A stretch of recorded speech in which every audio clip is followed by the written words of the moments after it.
Hi, welcome back, everyone. This is your friend Greedy Fanfics, bringing you another fanfiction. Today, we're diving into the third part of What If Deku Fell into Darkness. All credit for this story goes to the original authors, so please support them by checking out the link in the description for more details. Don't forget to give this video a like and subscribe to the channel if you want more content like this. Now, let's get into the fanfic. Katsuki grins savagely. So far he'd managed this whole test without even having to use one for all. Explosion alone was more than enough for these robots, and Katsuki was thrilled that he finally had the chance to let his quirk shine. He had to have at least 60 points by now, and the test was close to over. No way anyone else was even close to him, at least not in this group. Maybe some of the other groups had stronger students than what he'd seen here. He wouldn't mind having some real competition in his class. He briefly wondered how the nerd was faring without a quirk, but forced that out of his mind to focus on the robots in front of him. Just as he was exploding the last of them, he heard the ground rumble, and Katsuki turned to see the 0-pointer rise up out of the ground. What the fuck? That thing was 0 points? Why? This school was absolutely absurd. Well, it's not like he needed to bother with it. Katsuki had turned to look for more robots that actually counted for points when he heard a scream. There was a girl trapped under some rubble that the 0-pointer was about to step on. There wasn't anyone near her, either. All of the other losers had fled at the first sign of the stupidly huge robot.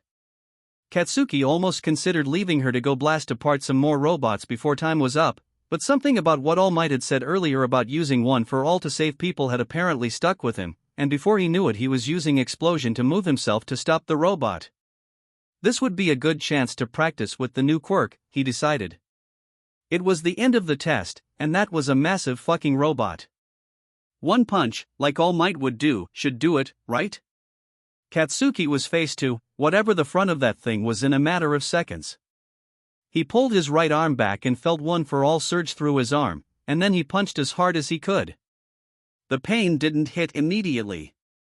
It was more the realization of watching the entire robot crumple in on itself and then seeing his right arm turn purple instantly, and then he was falling, and then the pain hit. Shit. How was he going to land with only one hand able to use explosion?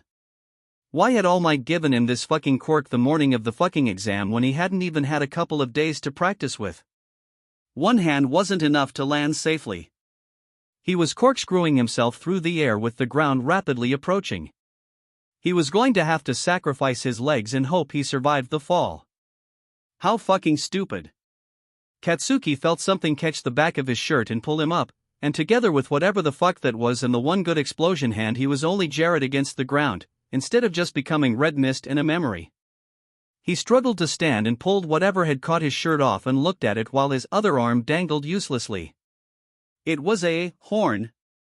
Thank you. You saved me, thank you very much. Katsuki looked around, doing his best to ignore the pain and horror of his inappropriately floppy arm. The girl, under the rubble, the one he must have heard scream for help. She was still stuck, but she had 2 horns on her head like the one Katsuki was holding. She must be able to control them, and had used it to slow his fall. He squinted at her. Her Japanese didn't seem the best. Can you help me get out? I am stuck. Fucking obviously, Katsuki muttered, dropping the horn. It stopped before hitting the ground, and went under the rubble. She must have been using her quirk to try to get out and couldn't manage it. Katsuki used his good hand to blast as much of the rubble away as he could without hurting her, then put his good shoulder to the larger boulder on top of her and pushed up as hard as he could. Black stars exploded in his vision as he pushed. It seemed like everything made his ruined arm hurt worse, but he managed to keep conscious and the girl was able to wriggle out. When he dropped the boulder and turned, he saw a tiny old lady handing gummies to the horned girl. Was the test already over? That's recovery, girl, some extra yelled from the crowd that had formed around Katsuki and the girl. Recovery? Would she be able to do something about his busted arm, then? He wouldn't have to sit out the beginning of the semester at UA because of his stupid mentor? If he hadn't listened to All Might and gone to save the girl, this wouldn't have happened to him at all, he thought grouchily. That looks quite bad, dearie, the old nurse lady said. Katsuki grunted. Would you like me to heal that for you, then? No, he'd like to keep his busted arm forever. It would be a memento to All Might's idiocy. Katsuki scoffed. Obviously. How did her quirk work, then? How did? Yelled Katsuki as her lips extended an absurd amount to land on his cheek. That's disgusting, he yelled, wiping his cheek off. Humph. See if I help you next time, the tiny hag said tartly. That'll take a lot out of you though, so don't strain yourself after this, alright? Katsuki blinked and looked down at his arm.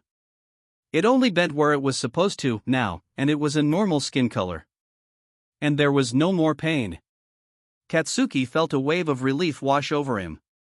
He sparked his quirk experimentally, testing everything was working. He would have killed All Might if his arm had stayed ruined. He still might kill All Might, actually. Katsuki was pissed. Izuku looked around the table, honestly shocked that the other kids had agreed to this. She wasn't sure if it would work, but here they all were, sitting next to each other and looking uncomfortable. So what's everyone's quirk? Izuku asked. That should start some sort of a conversation, hopefully, and at least it would be something she was interested in. So long as they didn't mind Izuku asking too many questions. If they did then, well, that was a problem she'd have to sort out later. You already know mine, Ochako said. But I guess the guys don't. My quirk is zero gravity. I can nullify the effects of gravity on solid objects by touching them with my fingertips. Using it too much though makes me nauseated. She took another sip of her ginger ale. And what's your quirk? It looked like you two were a team for most of the test. The purple-haired boy had introduced himself as Shinso on the walkover, but seemed unwilling to talk much more than that. Mine is telekinesis. I can pull things towards me or push them away. If they have a greater mass than me, I have to be well braced to move them, or I just end up moving myself. Honestly, being in a city-type landscape was really helpful to me. There are lots of objects around to use to maneuver myself around. Oh, so you used your two quirks in conjunction to more effectively take out the villain robots? The boy with glasses was Ida. That was really quick thinking. He seemed to have gotten over his earlier conniptions over them working together, or was trying to be friendlier now. It was nothing, really. Izuku held up her hands. I just couldn't figure out how to take out the robots on my own, so working with someone else seemed kind of obvious, and it just seemed like a cool idea at the time, you know, she finished lamely. What about yours? She asked Ida, to get the attention off of her. My quirk is engine, he said. I have car-like engines in my calves. Oh, so that would increase your speed and give you really strong kicks, right? Why did that sound familiar? Wait. Like the pro hero Ingenium? Although his engines are in his arms. You sure know your pro heroes? Ha, well, Ingenium is pretty well known, it's not that surprising. Are you related to him, or anything? Ida nodded tensely, but that might just be because he was uptight about everything. Yes, he's my older brother. I hope that I can be a hero too, one day, and make him proud. That's a great goal, I'm sure you'll be able to do it. Ochako said. Izuku nodded in agreement. That must be so cool to have an older brother who was a pro hero. He probably knew a lot about the hero industry. Thank you. I will do my best. Ida chopped the air with his hand, which didn't make much sense as a response, but Izuku decided to let that go and look to Shinso. So what about you? I don't remember seeing you use your quirk in the test. Shinso looked like he wanted to crawl under the table and disappear. It's a villain quirk. There's no such thing. Izuku said immediately. Shinso frowned at her. You don't get it, he said, leaning back in his chair. I do, actually. I really do. She hesitated. Should she share this with these people? Might as well, right? It's not like Bakugo wouldn't make sure that everyone knew she'd been quirkless anyway. This way at least she could tell people on her own terms. I didn't get my quirk until last year. So this whole time, everyone thought I was quirkless. People really aren't very nice to quirkless people. It gave me the chance to actually see who people are, behind their quirks. She took a breath. People think there are villain or hero quirks, but all quirks can be used for good or evil. What quirk a person has doesn't actually change who they are. It changes how people are treated, but not who people actually are. And that's important. If you want to be a hero, you can be. You might have to fight more to be seen as a hero, and to be treated fairly, but you can do it. It's not impossible, so don't let other people beat you down, okay? All three of them, Ochako, Ida, and Shinso, were staring at her. Izuku shrunk in her seat a bit. Sorry, it's just something I really care about, you know? It matters to me. I never thought much about it, but you make some excellent points, Ida said carefully. Yeah, Ochako said, I always thought of villains and their quirks as kind of the same, but they really aren't, are they? You really believe all that? Shinso asked Izuku. Izuku nodded. I really do. So, she said, leaning forward a bit, so, what is your quirk? Shinso grimaced. Brainwashing, he said finally. Really? That's amazing. How do you activate it? What are its limits? Can you test it on me?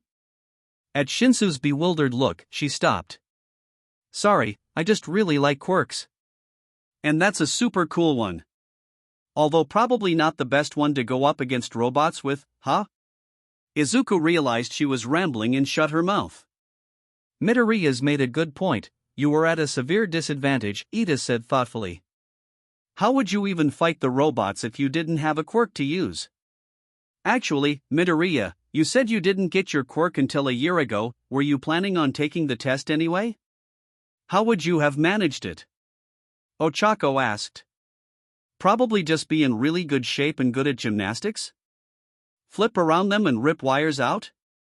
Maybe use a support item to help? Izuku had already thought of some ideas of how she would have tried to pass the test if she hadn't found Dr. Tsubasa and Sensei.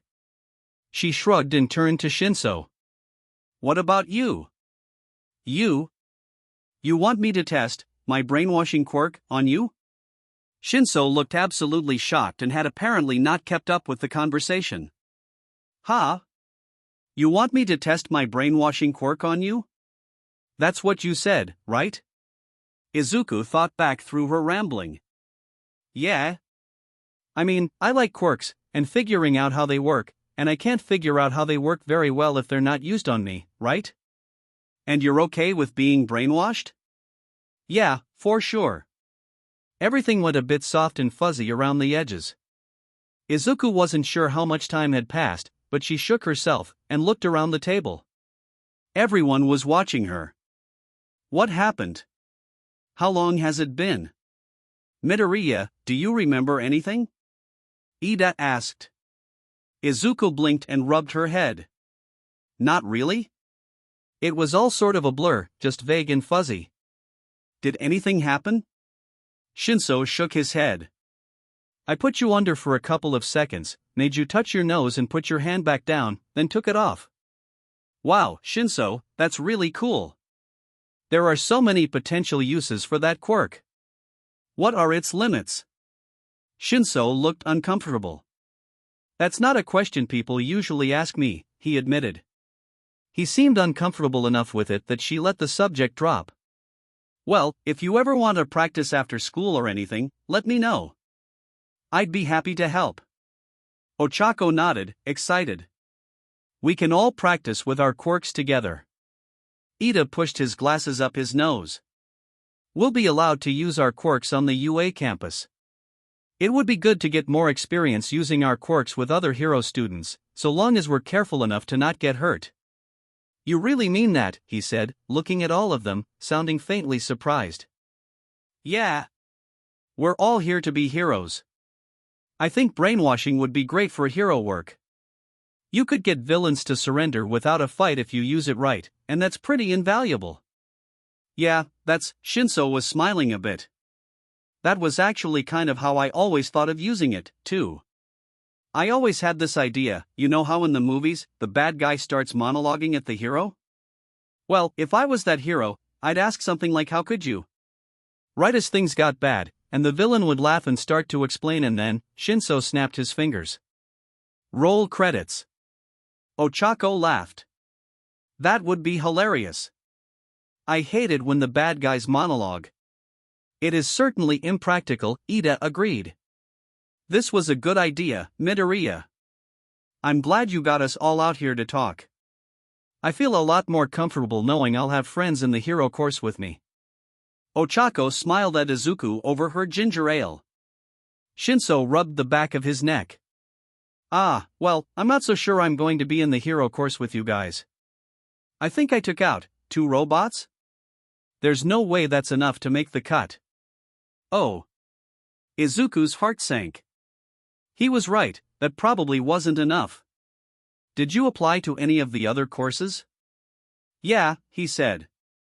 I applied to general studies. That's fine, then.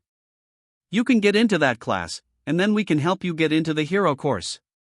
Izuku belatedly realized she'd signed Iida and Ochako up for this and looked to them to see if they were upset, but they were nodding in agreement. You can get into the hero course even if you didn't pass the application? Ochako asked. Yep. If you do well enough in classes and seem suited for hero work, they can switch you. She looked at Shinso. The sports festival will be your time to shine. You certainly know a lot about this, Midoriya. Iida said. Like I said, my quirk didn't come in until a few months ago, but I was really determined to be a hero, so I did a lot of research. Oh, don't mention the sports festival. You'll make me nervous, and my stomach isn't settled yet, Ochako grumbled, wrapping her arms around herself. Everyone laughed. Izuku couldn't wait for UA.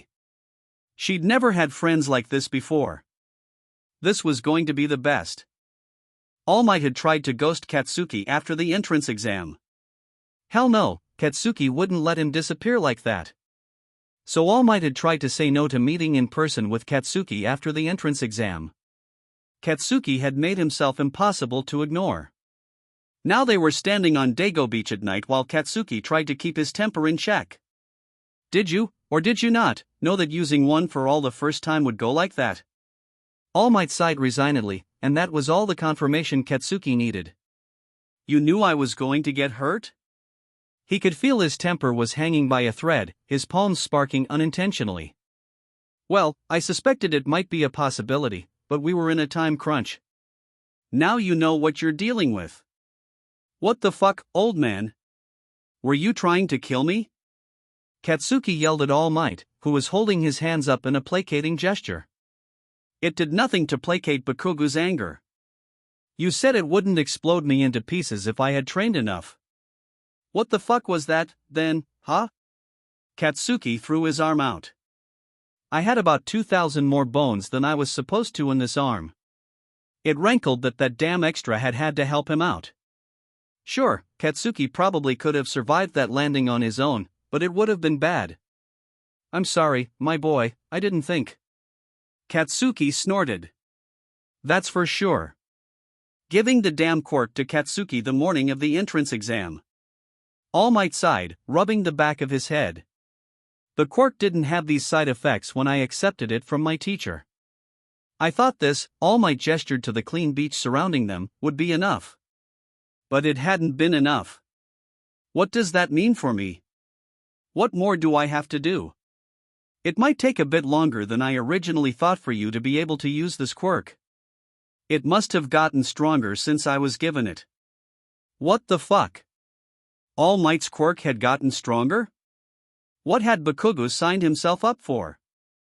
How do I learn how to use it without breaking myself? You just have to feel it. I just have to fucking what? Try it. Try summoning one for all. Katsuki gritted his teeth at first, but forced himself to take a breath, and tried summoning the power. It felt immediately like he was at risk of falling apart at the seams. He hadn't felt this during the test because he'd summoned and expelled the power so quickly. But now it felt like it was going to rip him apart from the inside out. And how the hell is that advice supposed to help, he growled, when he was unable to hold the power together for very long at all. What does it feel like? You should try to learn to control your output. Like I'm going to explode. Well, that's like your quirk, right? Try to compare the two. They are nothing alike. He'd let One for All go like he'd let Explosion go and liquefied his arm doing that. All Might rubbed the back of his head again. I'll have to think of another way to explain it, I think. But I'm confident you'll learn to manage it over time. Fuck. All Might so clearly had no idea how to teach someone to use his quirk. Katsuki was not looking forward to him being a teacher at UA. He would be a mess. Which that was another thing. All Might had admitted to Katsuki he was going to be teaching at UA, even though he shouldn't have said anything about the matter. How the hell did this man keep One for All a secret this long? Did I at least pass the fucking exam and get into UA? All Might sighed. You know I can't tell you that. That'll have to wait for the official letter. Katsuki ground his teeth. Fucking useless. There was no way Katsuki hadn't passed, right? Even if his quirk had destroyed his arm, they'd still let him in, right? Katsuki didn't voice any of these concerns to All Might. He wouldn't get it, for one, and he wouldn't say anything comforting, like to just tell Katsuki his results, for two. And Katsuki knew he'd done well enough to get into UA, anyway. He was just being a child about it, frustrated that One for All wasn't a simpler power to harness. Katsuki's own quirk was simpler. He could make himself sweat, and then he could explode it. His explosions practically never hurt him, and if he overused the quirk, it just made his wrists ache and the skin on his palms feel a bit tender. Nothing like One for All, which felt like it was going to tear all of his muscle fibers apart. His teacher was incompetent and Katsuki couldn't practice with anyone else without telling All Might's secret. He was on his own, but he couldn't experiment with One for All because he might not even survive the experience. How was he supposed to learn how to use this quirk? ᴚᴜ-Mesa looked up from his work when his phone rang. The caller ID was Toshinori Yagi. Hey, Toshi, what's up? Hi. Do you have a minute to talk? Yeah, of course. ᴚᴜ-Mesa slid the report he'd been filling out to the side. I'm putting you on speakerphone. ᴚᴜ-Mesa heard Toshi put the phone down. His voice had that slightly distant sound typical of a speakerphone when he spoke next. Nedzu, the principal at UA, is here. He has some questions for you. Hello, Detective Tsukachi, Nedzu said. ᴚᴜ-Mesa didn't personally know Nedzu, but he knew his reputation. Nedzu was a quirked animal with superintelligence, and it was a mistake to underestimate him. Izuku Midoriya. She's someone you've worked with, yes? Yes. What is this about? ᴚᴜ-Mesa was thoroughly confused now. She was quirkless as of a few weeks ago, is that correct? Not quite. She registered her quirk a few weeks ago. She said she's had the quirk for a few months now. I'm the one who helped her register it. All Might tells me you are also the detective who interviewed the man who lost his quirk? Yes, I am. ᴚᴜ-Mesa could see where this was going now and felt a twinge of irritation at Nedzu for thinking he would miss something like this without considering the possibilities. What is the likelihood that Midoriya's quirk is from All for One? ᴚᴜ-Mesa scoffed. I had considered it, but deem it highly unlikely. Please don't be offended, Detective, the question must be asked as the coincidence is outstanding. The quirk is very similar to her mother's. It was an invisibility quirk that disappeared. Nothing related to telekinesis. But it is astoundingly rare that someone's quirk manifests when they're a teenager. ᴚᴜ-Mesa leaned back, letting out a breath and readjusting the phone against his ear. I know it does seem suspicious, but I have an alternative theory that I think is more likely. After all, the coincidence had occurred to him as well, so he'd already prepared an answer to this. Please, go ahead. I think she's always had a quirk, it was just so weak it was unnoticeable. But she was kidnapped by a villain a few months ago. I think that was a traumatic enough experience that the quirk mutated into a more powerful version of itself. ᴄᴜ was quiet on the other side of the line. Finally, he spoke. We have heard of more and more cases, especially in the younger generations, where trauma strengthens quirks. ᴄᴜ didn't respond, letting ᴄᴜ voice his thought process. And you said her quirk is similar to her mother's. Yes, that does seem to check out. ᴄᴜ paused again. What about the father? Midoriya never mentioned him much, but I was able to connect some dots. He's not a complete deadbeat, but not interested in having a family.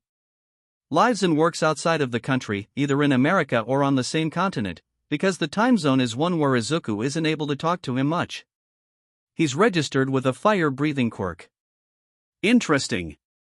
I've been told you have a lie-detecting quirk, detective? I do, ᴄᴜ said tightly. He had a feeling ᴄᴜ was asking for information he knew already and was a little insulted at being led like this through the conversation as if this wasn't something he did on a daily basis for his job. Would you be willing to sit in on an interview with the man? I'd like to question him subtly, of course, about some things, and it would be good to have a quirk like yours listening in. He's not in police custody, and it isn't customary to interview the parents of UA applicants. What reason do you have to interview him? Unofficially, because I would like to know if he or his family have any links to ⴅ The official reason will be something far less inflammatory. Are you willing to assist? ᴄᴜ wanted to say no just to spite him, but he understood that ᴄᴜ was in a tough spot. Okay. We'll go over the questions I'll be asking and their alternatives at a later date, yes? I'd like to have questions that he can't answer half-truths to, potentially avoiding your quirk. Yeah, ᴄᴜ had definitely grilled Toshi about ᴄᴜ's quirk before this call. All right. I'll think more about it, but for now, I will trust your deductions regarding the lack of connection between Izuku Midoriya and ⴅ Thank you for your help, detective. Happy to, principal. The call ended, and ᴄᴜ sent a text asking Toshi to call him after his meeting with ᴄᴜ was done and went back to work. After a bit, Toshi called again. As soon as ᴄᴜ answered, Toshi apologized. I'm sorry, he sort of cornered me into that conversation. I didn't have any time to warn you. ᴄᴜ sighed. It was always something with Toshi, but at least he was genuine. Thanks, that does help. But I'm still a bit insulted that ᴄᴜ doesn't trust me to know the kid who interned with me. He's just being cautious, ᴄᴜ, Toshi said placatingly. She's a good kid. Down to the core. She's not some mastermind villain who wants to cause death and destruction. And heroes always look down on the police. He's no exception, he grumbled. Yeah, I believe you. She got a lot of rescue points in the practical, too. You should have seen it, she. Don't try and distract me, Toshi. She's gone through so much prejudice because people thought she was quirkless for so long. Everyone always thought she was useless and she fought so hard to be recognized despite that. And now that she does have a quirk, the prejudice is still there, it's just switched to her being a menace, instead. I'm getting kind of tired of this sort of thing, Toshi. Why is ᴄᴜ so suspicious of a 15-year-old? Toshi sighed into the microphone. He thinks that ⴅ might try to plant one of his people into UA because I'm teaching there next year. So ᴄᴜ has completely abandoned the theory that this could be a natural, unrelated recurrence of a quirk like ⴅ He really has so little faith in you finishing ⴅ all those years ago, then? You risking your life to defeat that monster doesn't mean anything to him? Don't try to get me angry about this, I'm not. I understand ᴄᴜ's reasoning. If this is a natural recurrence of the quirk, like you're suggesting, we don't need to be as worried about it. I'm sure ᴄᴜ already has a plan of action if it is, anyway. But if this is ⴅ we need to be prepared. When ᴄᴜ didn't respond, Toshi continued. We're lucky to have someone like this on our side, friend. I know, ᴄᴜ said, working to calm himself down. You know me, I just don't like my decisions being doubted like that. You know I would have let you know if I was concerned about anything. Yes, I know, and I let ᴄᴜ know that, too. ᴄᴜ shook his head and changed the subject. How did Bakugo do in his practical? Splendidly. Well enough to be accepted into UA. I think he's progressing well, but he's such a perfectionist he's not very happy with himself. He still has some learning to do to be able to use one for all. Yeah, that makes sense. What about Midoriya? Stellar job, as well. ᴄᴜ said she's on the accepted list since he's decided she's not connected with All for One. So, looks like both of our protégés are going to UA, then? Indeed. Go beyond? Toshi asked it as a question, seeing if Naomasa would finish the slogan. Plus ultra, he said, smiling. Izuku. Izuku. Mom was yelling. What is it? Izuku asked, poking her head out of her bedroom when she heard the concern in her mom's voice. Your letter. From UA. Mom was waving the letter at Izuku, and looked like she was about in tears already. Izuku felt a vice close around her lungs as she took the letter from her. Open it. Mom urged. Can I? Izuku stared down at the envelope, hands shaking a bit. It was heavier than she would have expected. What did that mean? Can I open it alone? Oh, Mom sounded hurt, but she was trying to hide it. Of course, sweetie, whatever you need. Izuku smiled weakly at her. I'll tell you after. Thanks, she managed. She shut her bedroom door and sat down at her computer desk, still staring at the letter. What if she'd completely flubbed the written exam? Sometimes that happened, no matter how much she studied. She'd done her best not to second-guess herself, but it had been difficult. And what if she should have changed her answers? What if her first answer wasn't right? Or what if they'd been really angry about her teaming up with that other girl? That Ida kid had been really upset about it, and at the time Izuku had thought that was a bit ridiculous, but maybe he had been right. He seemed like someone to know the rules. Maybe Recovery Girl was just being nice when she told Izuku and Ochako it was alright. And what if Izuku teaming up with Ochako ruined the other girl's chances of getting into UA? She'd never live that down. Izuku took a deep breath. She wasn't getting any answers by rambling in her head and staring at the letter. She slid her thumb under the letter flap and ripped it open, taking out the contents. A disc? So she'd see a recording of her acceptance or rejection? Izuku nervously slid the CD into her computer and started the program playing. All Might in a full gold suit showed up on the screen. Booyah! I am here. And I'll be your teacher next year. A year ago, Izuku would have been thrilled to find out that All Might would be teaching at UA. But after he'd told her she couldn't be a hero, after he'd chosen Bakugo as a successor, that enthusiasm for everything All Might had faded. This made some of the conversations she'd overheard between Bakugo and All Might make a bit more sense, though. So All Might would be able to monitor Bakugo's progress at UA a bit more closely. Izuku wondered which had come first, Bakugo as a successor or teaching at UA? All Might continued, explaining that Izuku and Uraraka's method, although unorthodox, had netted them enough points to be accepted, and Izuku had accrued rescue points as well for what she'd done for Shinso. Izuku leaned back in her chair, taking a deep breath. She'd made it into UA. This was her dream. She was on her way to being a hero. Oh. She'd have to let Dr. Tsubasa and Sensei know, they'd be delighted to hear. Izuku sent the doctor a quick email, asking for when he and Sensei would be free. And she should check in with Ida, Uraraka, and Shinso. They'd all traded numbers after lunch that day. If she'd gotten her letter, they should have or should soon. She really hoped they'd be in the same class with her at UA. And she really hoped that Bakugo was not. Now to talk to her mom about her acceptance. Izuku readied herself. Should she mention the quirk, or not? Probably not, Mom was worried as it was. Katsuki watched All Might fumble his way through the acceptance video and sat back, unable to quite diagnose the feeling he was feeling. He didn't like it, though. He'd expected to be doing better at this point. He'd expected to have already started learning how to use All Might's quirk, and how it would work with explosion. He still hadn't even begun to be able to use one for all safely. It's not that Katsuki was opposed to hard work, he was absolutely willing to work as hard as he needed to become the new #1 hero, but how was he supposed to work hard when the quirk would break him? What was he supposed to do, beg that freaky old nurse lady to fix him every time he broke himself until he stopped breaking himself? At least he still had explosion. It was an awesome quirk, all on its own. He could get far on this alone, and that would give him time to learn one for all. He had plenty of time, after all. 3 years was a long time. Katsuki told himself that, and he knew it was true, and it still didn't get rid of this fucking feeling. This anxiety.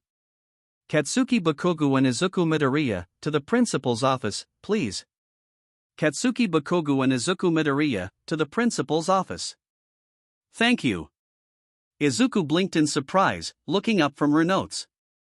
Why were the two of them going to the principal's office? They'd pretty much been ignoring each other lately, which was the best they'd gotten along since they were 4. Izuku wondered what the principal could possibly want to talk to them both about. Bakugo clearly had no idea either, but he made a nasty face at Izuku anyway as the teacher gestured for them to leave. Most of the class watched in silence, but Izuku could practically hear them thinking and trying to figure the situation out as well. What the fuck is this about, Deku? Bakugo growled as they walked down the hall together. I know as much as you do, she responded tiredly. How did he always have the energy to be so angry? Bakugo snorted, but kept on sneaking glances at her out of the corner of his eye. He clearly didn't trust her. The secretary ushered them into the office as soon as they walked up to her desk. The principal was there, along with a few of the teachers. Congratulations to our 2 UA attendees. We got the notification from the school earlier this morning, and I wanted to bring you two in to let you know how proud we all are of your accomplishments. Very well done. And both of you are top scoring in academics. The principal turned to Izuku, seemingly not seeing how Bakugo had bristled at that last comment. It was quite a shock to all of us to see you'd had a quirk registered for the last couple of months. And what hero potential it has. I do have to ask, Ms. Midoriya, why didn't you let anyone know you had a quirk? Izuku shrugged. Why would I? She'd known that if she'd let them know that she had a quirk, their treatment of her would change. She hadn't needed to test it. It's not like having a quirk all of a sudden would gain her friends here or anything like that. She'd been an outcast for too long. It's not like anyone would have seen me as anything other than a useless Deku. Everyone stared at her in shock at her answer. Even Bakugo was quiet, looking like someone had just swept the rug out from underneath him. It was probably the least angry she'd ever seen him. Izuku would have laughed at his expression, but she wasn't sure anyone in this room would keep Bakugo from exploding her. It's just not really a big deal, you know, she said, trying to soften the harshness of her previous statement. I didn't mind being quirkless and I don't mind having a quirk now. A quirk might make being a hero easier, but nothing about my goal to be a hero changed just because I realized I had a quirk. Ah, the principal said, you're being humble. And a quirk will make hero work possible, very true. That wasn't what Izuku had said. That wasn't at all what she had said. The principal had heard what he'd wanted to. Izuku shoved it out of her head.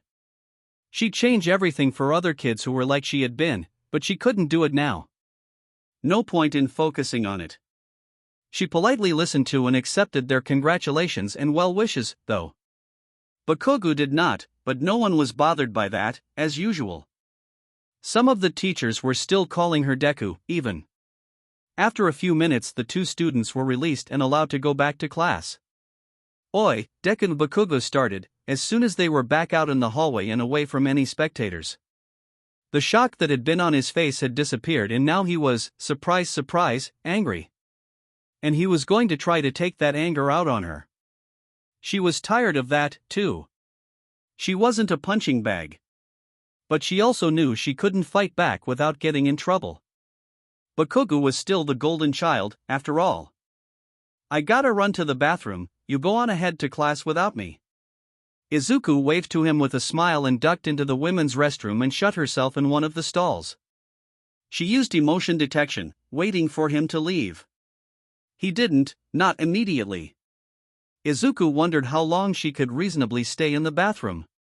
It took several minutes.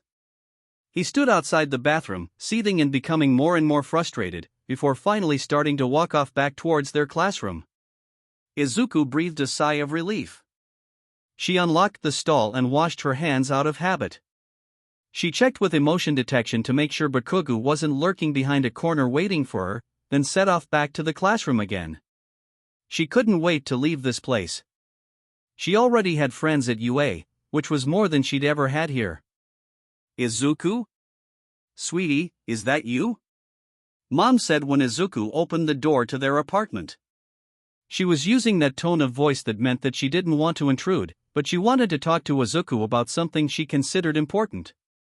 It grated on Izuku that her mom couldn't just state things deliberately.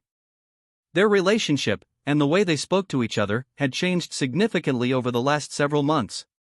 Yeah, just got back from school. Izuku used the tone of voice that said I'm tired and have homework to do, and hoped that her mom would take the hint. Can we talk for a minute before you go do schoolwork? Her mother asked, worry in her voice. Izuku paused before answering. Sure. That would let her mother know that she really didn't want to talk, and she would hopefully keep it short.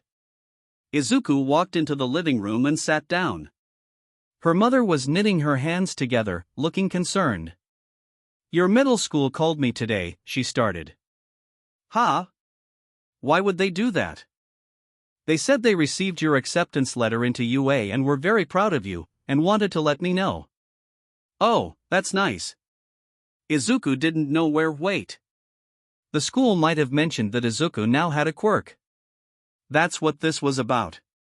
Why didn't you tell me you had a quirk, sweetie?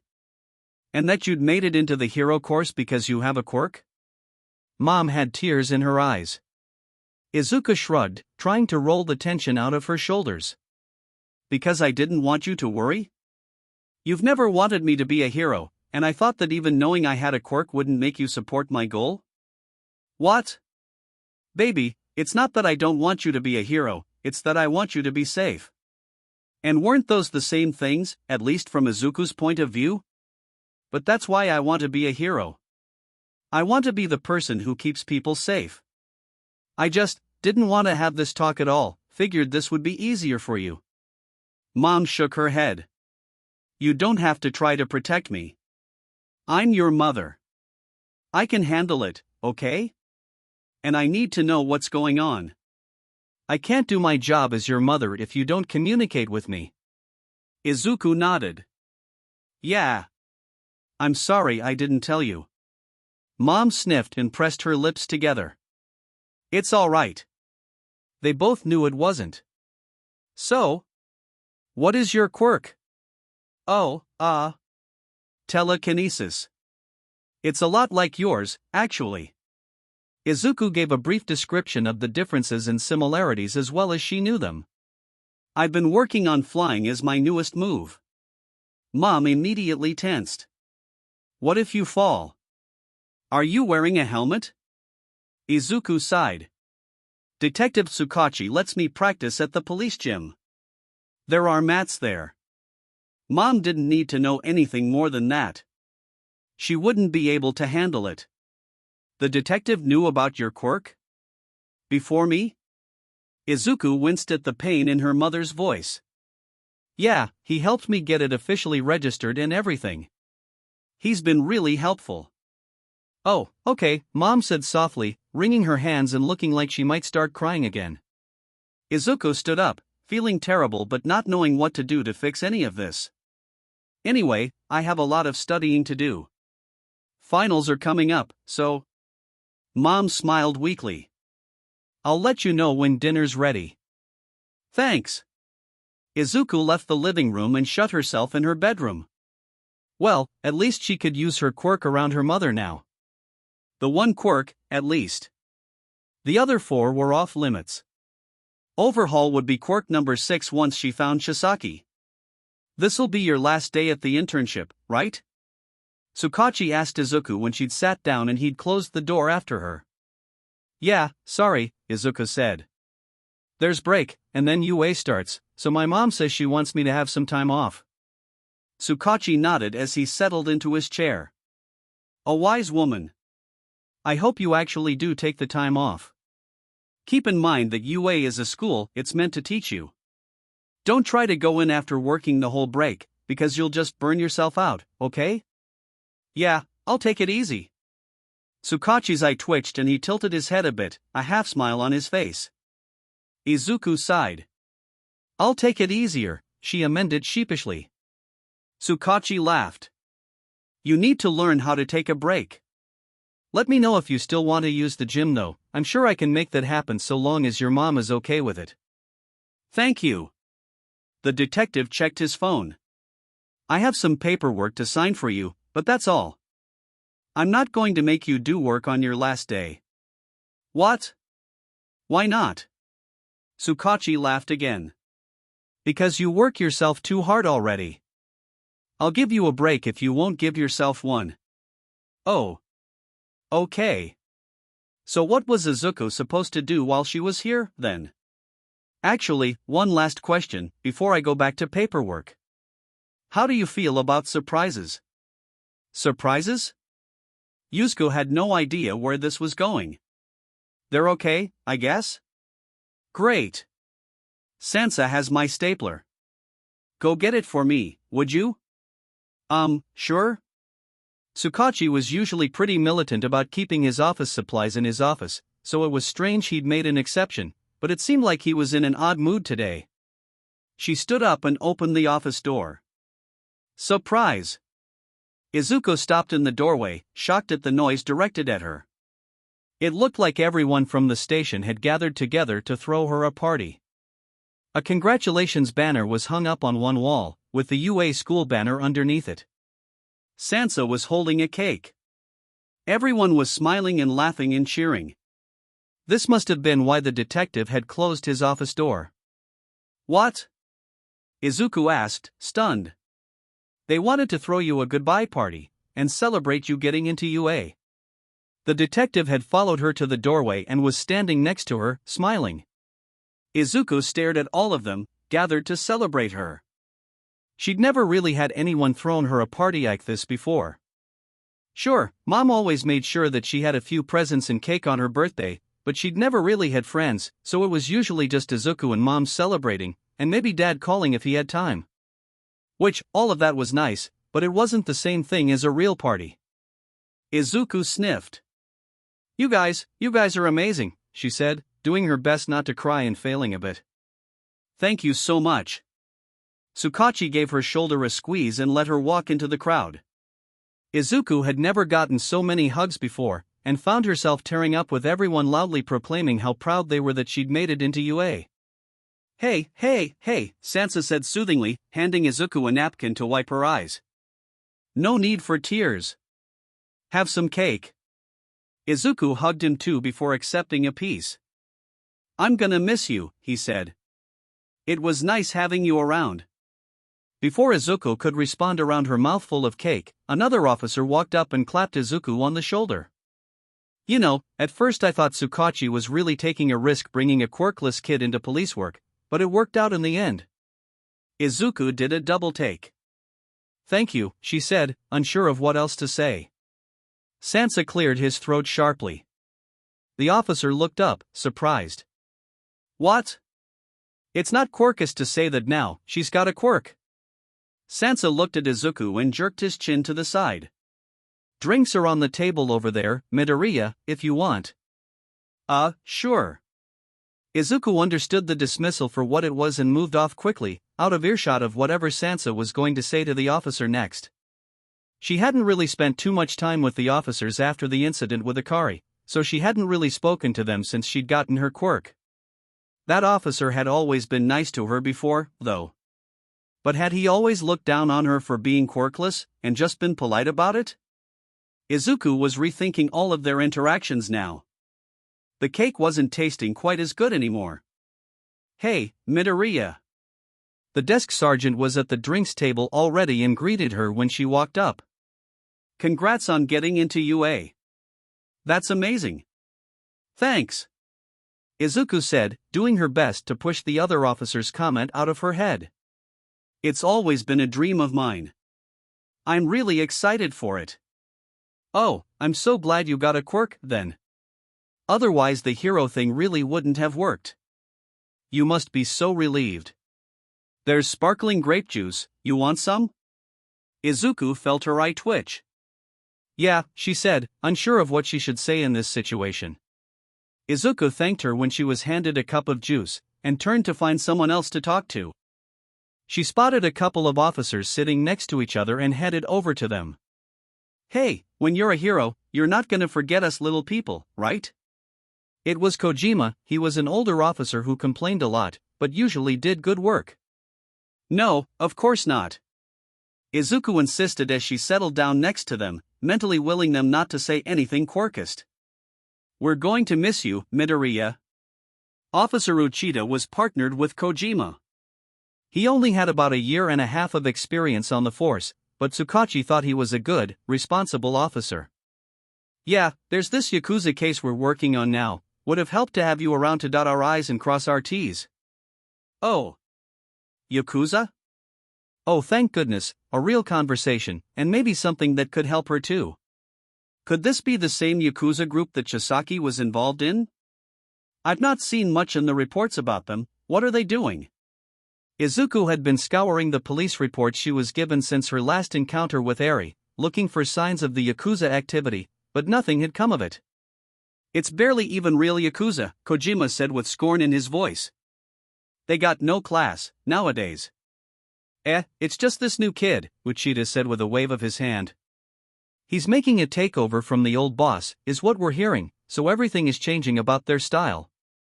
What's he doing? What's the case? Izuku asked, doing her best to be patient and not make them suspicious, hoping to get as much information as she could before Tsukachi wandered back over from where he'd been talking to some of the sergeants. Guys threatening people. Using his quirk. Kojima leaned in a bit and winked at Izuku. She had no idea what that meant. The old boss has disappeared. Rumor is that he's sick, but I think the kid offed him or something. He's got a nasty quirk, so it's possible, Uchida continued. If we do catch him doing anything, it'll probably just be a misdemeanor for using a quirk without a license, but if we can prove he's using his quirk on people, we can bump it up to a felony for quirk abuse. Izuku wanted to shake them. Who? Where? She took a sip of her sparkling grape juice to give herself time to think. Yeah, she said. How are you going to bring him in then if he's got such a dangerous quirk? Kojima sucked his teeth. Not sure. The captain might not even want us to worry about this punk yet. He gets a lot of flack from the mayor about the Yakuza gambling halls and things like that, so he'll want us to shut that down first. Nothing they'd said so far either confirmed or denied that they might be talking about Chisaki and the Shai Hassaikai. Izuku still needed a location to investigate, though. Could she go back on ending the internship, for the possibility of seeing one of the reports these officers would file dealing with the Yakuza, and get a location from that? No, too elaborate, and Tsukachi would never let her jeopardize her classes at UA. Izuku tried again. Where do the Yakuza even have gambling halls, though? Izuku asked as nonchalantly as she could. What, you thinking of picking up a new hobby? The two officers had a good laugh at that. Although, Uchida said, looking thoughtful, with smarts like yours, you could probably win against the house, so? The other officer elbowed him.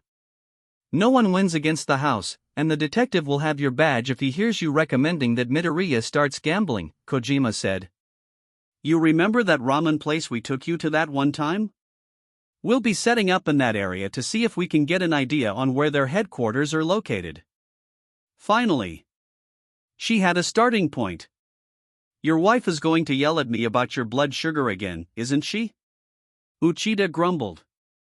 Izuku knew the spot they were talking about. They'd taken her there for dinner one day when the detective had been busy. That place is so good. Izuku said, elated. There was still the possibility these Yakuza weren't associated with the Shai Hassaikai, but anything would be better than what she'd been working off of so far.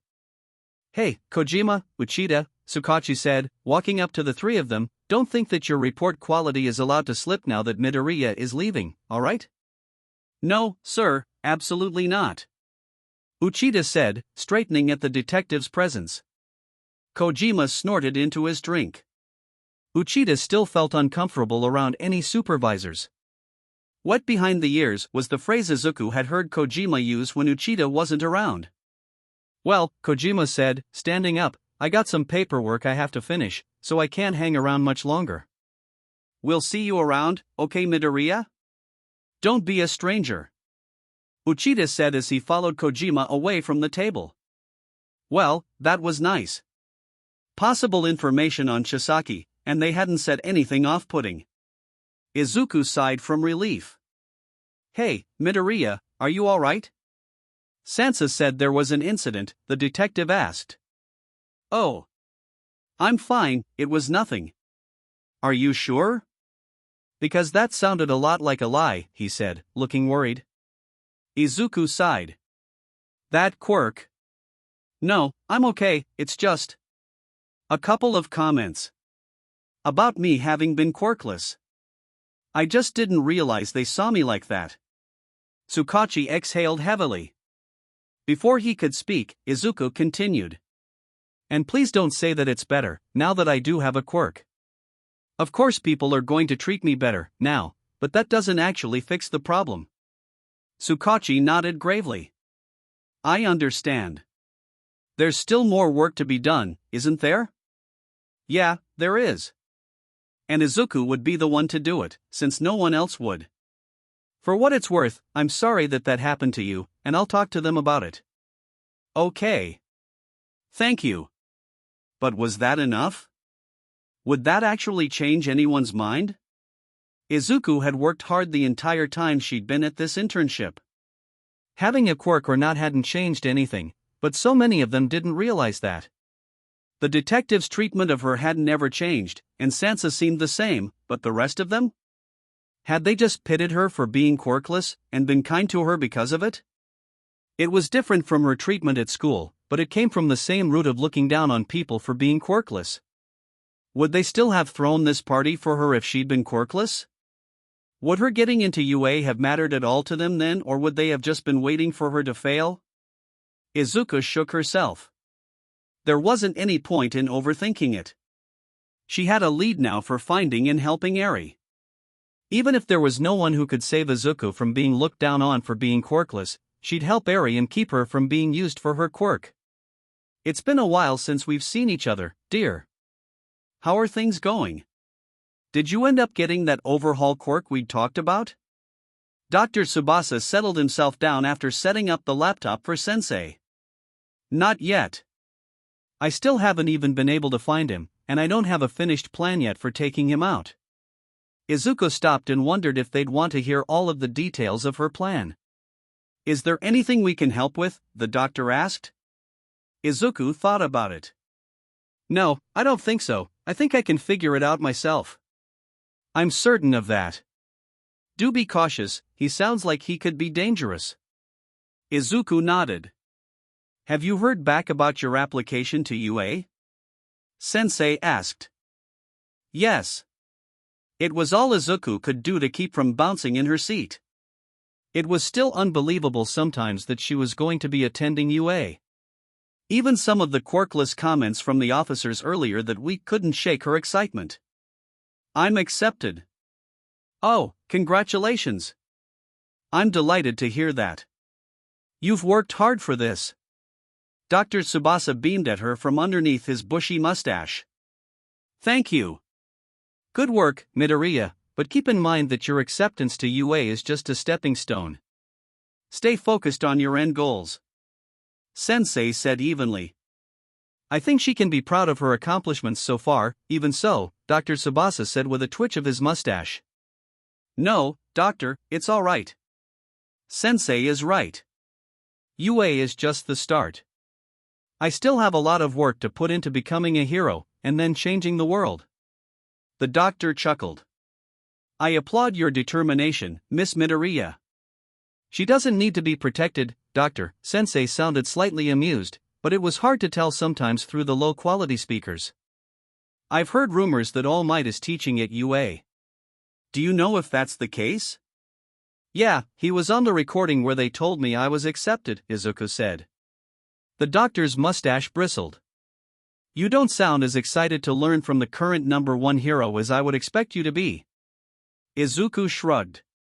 She still didn't want to tell them about everything All Might had told her, and what she'd found out from sneaking around and spying on him and Bakugo.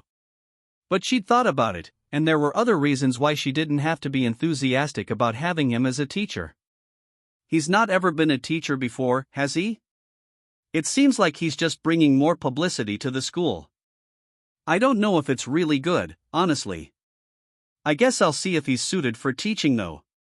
Very discerning, as always, Sensei said approvingly. I think our goals here may align, so I do hope you'll be willing to help me. You see, I think it might be good to show the populace that All Might is not as untouchable as they think he is. They rely on him too much, as you well know.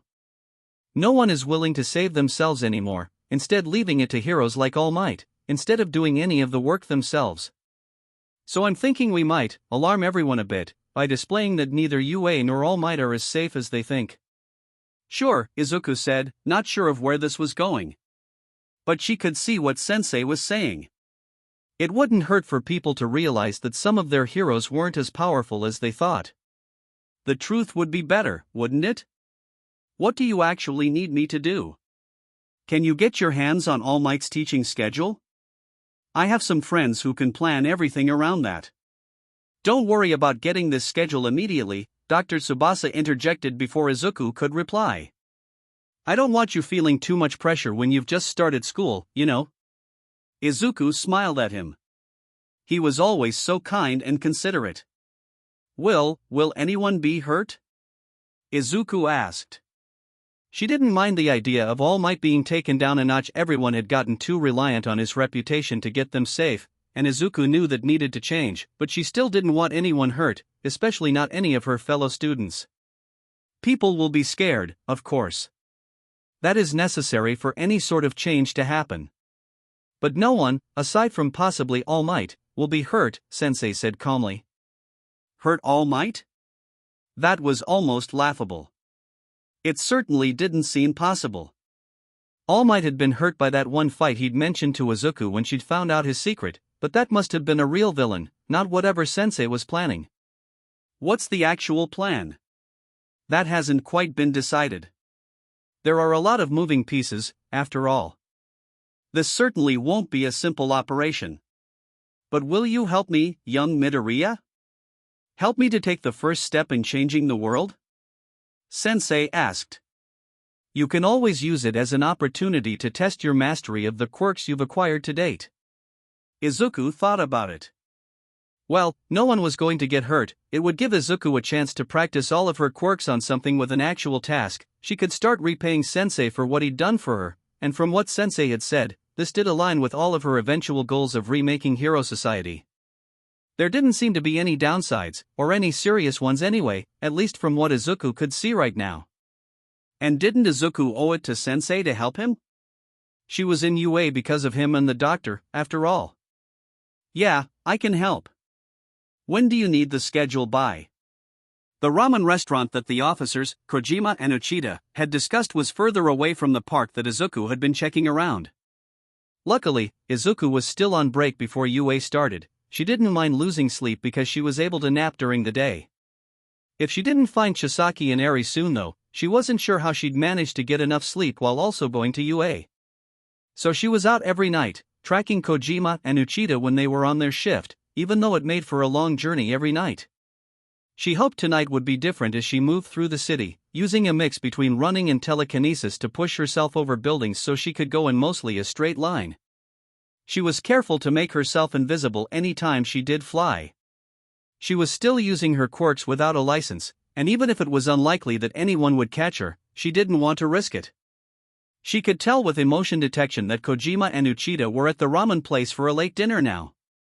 She'd noted their schedule before she'd left the police department the other day, writing it down in her notebook so she wouldn't forget it. She had it memorized now. Izuku perched on top of the building that had the ramen restaurant and looked around, searching both with her eyes and emotion detection. She wasn't wholly confident that she knew Chisaki well enough to recognize him through his emotions alone, but figured anything that felt negative or angry would probably be a good start to his potential location. If she could find the gambling hall, which would be a group of nervous, anxious people, she'd find the Yakuza. And if she found the Yakuza, she'd know if this was the Shy Hassaikai or not. The first few nights she'd been here there'd been nothing, but that wasn't going to stop. Wait, there was a group of people. A couple of blocks away from the restaurant, but Izuku didn't remember feeling those people there before. She pushed off of the top of the building to pull herself in the direction of the group of people, scanning the area around to see if she recognized anyone. Yes. That was Chisaki, in the flesh, walking purposefully down the sidewalk. Izuku almost cheered. Finally. She moved to follow him. He was wearing a different mask this time. Instead of the conservative black face mask, he had a massive beak, almost like a plague doctor. Strange, but certainly an easily identifiable fashion choice. He had two people with him and they were all approaching a man who was leaning up against a nondescript door, behind which Izuku could sense the large group of nervous people that had clued her into this location in the first place. Izuku got closer, checking she still had invisibility active, hovering close enough to eavesdrop. The old man shouldn't have been wasting his time and people on these gambling halls, Chisaki was saying, his tone dry and dismissive. Izuku had just missed the beginning of the conversation. His two followers stood behind him, almost like an honor guard, as they watched him talk to the man they'd just approached. They're a waste. They're not how we're going to make ourselves powerful again. We make money off of this, boss. You understand the economics of this, right? The other man looked tired and harried, his arms crossed and stance defensive. One of Chisaki's companions stepped forward, but stopped when Chisaki held up a hand, stopping him. Chisaki tilted his head slightly, eyes narrowed over his beak mask, and the man who had spoken flinched back a bit. Chisaki scoffed. Yes, I do understand. That's why I haven't stopped them. Yet. But they aren't our future, so don't get comfortable with them. We're going to be changing our business model soon. Disband the damn thing if those cops move at all. Yes, sir. Izuku could tell with emotion detection that he wasn't very happy with Chisaki. Chisaki turned away, dismissing the man, who bowed and left, unlocking the door and walking into what Izuku now guessed was the gambling hall. No matter what else happened tonight, at least she'd finally found it, and with it a lead to helping Eri. I don't like how he spoke to you, one of Chisaki's companions, the taller one, with a hood and a face mask, snarled. We won't need him for much longer. The boss had men that were loyal to him. Chisaki turned and started walking down side streets, his companions following him. They're not following me with that same loyalty. I'll dispose of them when I don't need them anymore. The sooner the better. The speaker was the other of Chisaki's followers, a black, beaked puppet, not even waist height to the other two, following Chisaki with a lumbering sort of walk. He looked at a notebook he was holding. Now we need to take care of the thugs who are moving into our territory. They're selling Trigger, that new quirk-enhancing drug. I don't need you to keep my schedule, Mimic, Chisaki said dismissively. The smaller man nodded and without saying anything else. Izuku waited a bit for them to get some distance as she thought about what she'd heard. It worried Izuku a bit that Chisaki has spoken of an old man and boss in the past tense. Was that Eri's grandfather? What had happened to him? But she couldn't worry about that now, she had much larger problems at hand.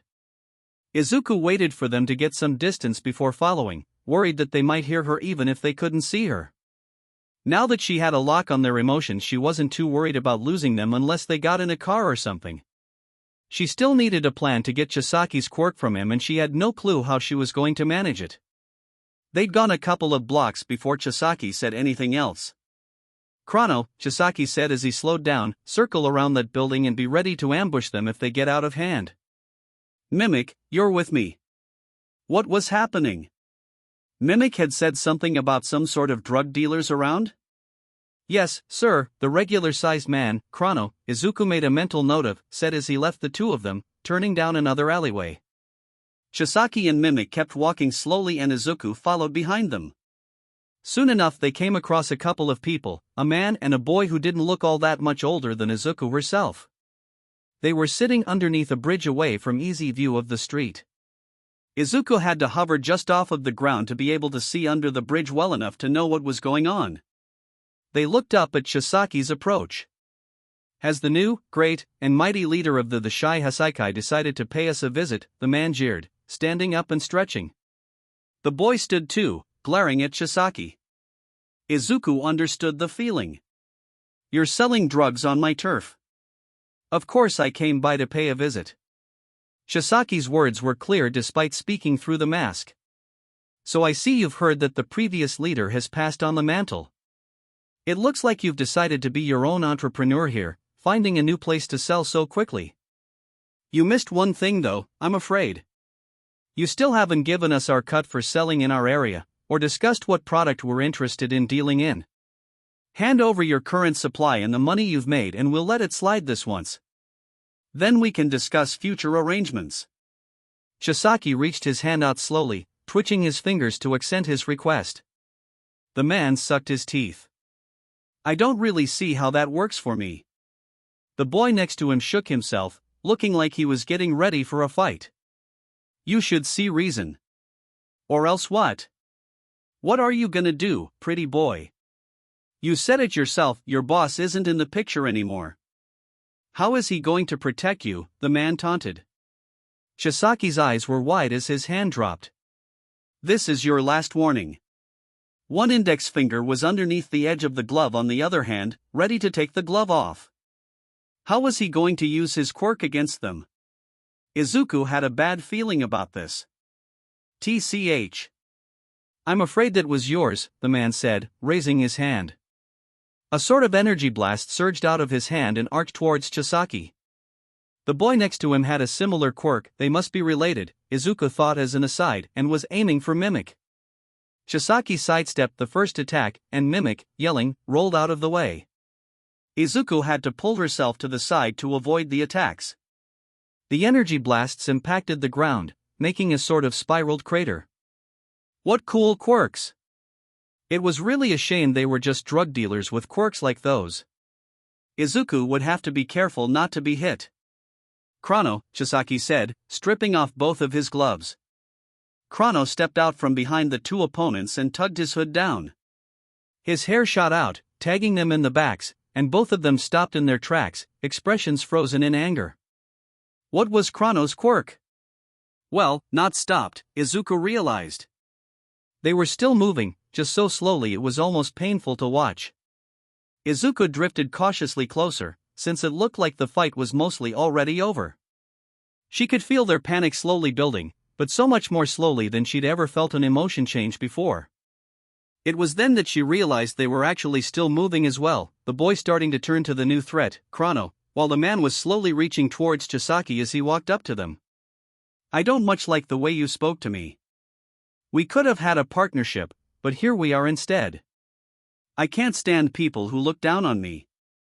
You didn't even think I would come prepared." Shisaki stared down at his palm. "And now you're going to make me sully myself. I hate scum like you." It looked like the man was trying to say something, his mouth opening slowly, but nothing came out. Shisaki put his hands onto his opponent's chests and they exploded into a wash of blood. Izuku had to clap her hands over her mouth to keep from screaming. "Didn't even leave their clothes?" Mimic said, stepping up to the edge of the massive blood puddle, large enough to cover not just the ground of the alleyway, but the walls as well, with splashes all the way to eye level. There wasn't anything recognizably human about them anymore. Shisaki had completely dissolved them. Overhaul what had Tsukachi said it could do. Overhaul grants the ability to disassemble anything he touches, as well as reassemble it in any configuration he desires. In an instant, he'd liquefied two people. As the blood ran out from underneath the bridge, the puddle glistened wetly in the lights on the streets.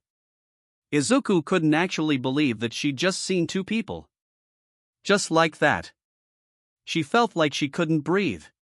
But if she made a noise, Shisaki would kill her like that, too. There are cops 2 blocks away, no point in making their jobs easy for them. Chrono answered Mimic for Shisaki. The police. Izuku could contact them and tell them to arrest Shisaki. She'd pushed herself higher into the air and was angling towards Kojima and Uchida before the thought occurred to her that Chisaki could kill them if he wanted to, and he'd probably get away with it, too. She froze in the air, holding herself in place as she considered, mind racing. Their quirks weren't powerful. Kojima could create a small ball of light and bounce it around, and Uchida could grow his hair quickly. They'd have to shoot Chisaki from a distance to be safe, but Izuku didn't know if they actually knew how dangerous Chisaki was, and even if they did, would they have that opportunity with Chrono? No, if Izuku involved the police, they'd get killed, just like those drug dealers had been. Chisaki pulled new gloves out of his pocket and put them on slowly. Chrono stepped carefully through the puddle, being careful not to splash himself with any of the blood. Mimic gingerly picked up the package the man and boy had been sitting in front of. It was wet with their blood now. Mimic's puppet face looked disgusted. What do you want to do with this? And what was Izuku herself supposed to do? Chisaki had just killed 2 people without breaking a sweat, without being the least bit bothered. Was this someone she could fight against and win? How could she take a quirk from someone who could and would kill with just a touch? How could she possibly use all for one against something like that? Keep it, Chisaki said. Find out where it was sourced from, if they're working with anyone else, and make sure they get the message not to come around here again. Was this even a quirk she should try to take? This wasn't like anything else Izuku had encountered. This was an actual murderer, in the flesh, with 2 allies, one of whom had another powerful quirk. And she didn't even know Mimic's quirk. Keep it? Mimic asked, looking a bit disgusted at the blood-soaked package, but tucking it under his arm and way. This encounter could actually kill her. Izuku kept her hands clasped over her mouth and focused on keeping her breathing steady, trying to keep from hyperventilating. If they heard her, she should just leave, pretend like she'd never been here, try to get some sleep and rest before UA in high school and normal life started in just a few days. Quirk enhancers will be useful while there are still quirks, Chisaki explained. And maybe I can use some on Eri so I don't have to wait for her to stockpile her quirk as much. It'll give me the ability to fully test her quirk limits. Izuku felt like the air around her had turned to ice. Eri. How had she forgotten about Eri? That's who she was doing this for. She wasn't doing this for herself, she was doing this to save a little girl who couldn't save herself. And she'd heard out of his own mouth he was planning to take a drug that he'd gotten from 2 men he'd killed and use it on a little girl to use her for her quirk. She had to help. Even if Izuku was scared, she had to do this. She now knew what Chisaki was capable of. She had to do something, had to at least try. She couldn't call herself a hero if she stood by and did nothing. Where and how should she attack them? 3 against 1, and at least 2 of them devastatingly powerful. That makes sense to me, boss. Everyone's got to earn their keep. Mimic laughed. They continued talking as they turned around, walking away, back to the gambling hall. Izuku gritted her teeth, trying to stop herself from shaking. Think. She couldn't let them leave yet, she needed more time to think and plan. Wait. More time. Izuku could feel a plan forming at the edges of her mind. If she let them get back towards the gambling hall, it was possible there'd be more shy Hasaikai members there. They were already turning the corner, and then it was a couple of blocks and a straight shot back to the gambling hall. She had to act now, even if the odds were against her, because this would be her best shot and she needed to act fast, for Eri's sake. She pushed herself to the top of a building and landed as quietly as she could and unwound the scarf from her neck. Once that was off, she braced herself against the roof and pushed down a fire escape ladder using telekinesis. Izuku could still see them around the corner from her vantage point on the roof. As she'd hoped, the ladder was incredibly loud, clanging down noisily into place. All 3 men whirled at the noise, studying the alleyway behind them. Izuku reflexively hunkered down, despite knowing that her invisibility was keeping her hidden. Chrono, Chisaki ordered. Izuku sighed in relief. She'd needed Chrono separated from the other 2 to give her enough time to act, and he had been the one Chisaki had ordered to work independently last time too. Chrono nodded and headed off towards the noise, tugging his hood back slightly to allow his hair to move. Izuku pushed off the roof to hover beside the fire escape. Chisaki seemed to trust Chrono to act more than Mimic, but if Mimic or Chisaki had separated from the other two instead of Chrono, Izuku wasn't sure her cobbled-together plan would have worked. Once he was a few steps around the corner, out of sight of the other two, Izuku dropped, wrapping her scarf as quickly as she could around his head. He gave out a muffled cry and grabbed her, but his hair was neutralized. Izuku twisted her wrist out of his grasp, activated All for One, and grabbed him, his skin glowing green where she touched him, taking the quirk from him as quickly as she could. She didn't have much time before Mimic and Chisaki overheard and came to see what was going on. Chrono finally pulled down the scarf and yelled, face twisted in outrage, eyes searching for her invisible form, and Izuku saw the pointed tips of his hair stretch and extend. And then they fell back onto his face as Izuku finished taking his quirk. Izuku watched in amazement as the actual shape of his hair changed into crudely cut bangs. Chrono! Mimic yelled. Chisaki and Mimic had just turned the corner at a run. Chisaki crouched down, one hand reaching out to touch the ground. Spikes exploded out of the cement, racing to surround Chrono. Izuku started shaking again as she realized the spikes would have stabbed straight through her if she had dropped to the ground when she took Chrono's quirk. Chrono was so stunned at his quirk not working he didn't even try to keep hold of her as she pulled away, floating up to keep away from Chisaki's quirk. Not only was he incredibly fast, he had an incredible range. He was a terrifying opponent. Izuku would have to be very careful. Izuku couldn't see her own hair, as she still had invisibility active, but she could sense the quirk. Chrono had had two arrow-shaped sections of hair. Were the sections different effects of the quirk, or merely a redundancy? Was there any downside or limitation to this quirk? Izuku didn't enjoy taking a quirk like this in the middle of a fight, without any chance to analyze it first. She hadn't seen Chrono use it enough against the drug dealers. Kai! Chrono yelled. My quirk! Izuku didn't have any time to reason anymore. She activated both strands, and used his own quirk to hit him and slow him down before he could say anything else. He froze in place, the shock on his face clear. There was a downside to the quirk, Izuku quickly discovered. Using Chrono's quirk froze her in place, she couldn't move her body while using the hair. She collapsed to the ground, twisting just in time to avoid being hit by the spikes. The only thing that saved Izuku was that Chisaki hadn't expected an invisible opponent, but he caught on in an instant, creating yet another wave of spikes around Chrono as he continued running towards where Izuku and Chrono were. Izuku had barely recovered enough to push herself off of the ground and grab onto the fire escape ladder. Chisaki heard the ladder clang, and Izuku had to use telekinesis to propel herself back into the air to avoid the spikes that erupted out of the brick wall next to the ladder. For a second, she was safe, in the air and away from Chisaki's attack. She couldn't give Chisaki any time to think. She could see his eyes narrow, trying to figure out what was going on. She grabbed onto a nearby balcony as quietly as she could and activated Chrono's quirk again, aiming directly for Chisaki. His eyes flicked to the side and he ducked, moving away, sending another row of cement spikes in her direction and up the wall. He'd missed, but his senses were incredible. Izuku let go of the balcony railing and pushed herself to the other side of the alleyway. She didn't want to stay in the same spot long, not with how versatile Chisaki's quirk was. A flying enemy, then? Chisaki said. He ducked to the ground again and stood up holding what looked like a fistful of cement, formed into a rough ball. And an invisible one. Mimic said, clearly uncertain of where to go with the spikes covering the ground and being threatened by an invisible enemy. Izuku flew behind Chisaki to brace herself against a window frame to try to tag him with Chrono's quirk again, but he was moving too much and she missed. He was well aware that staying still was dangerous for him.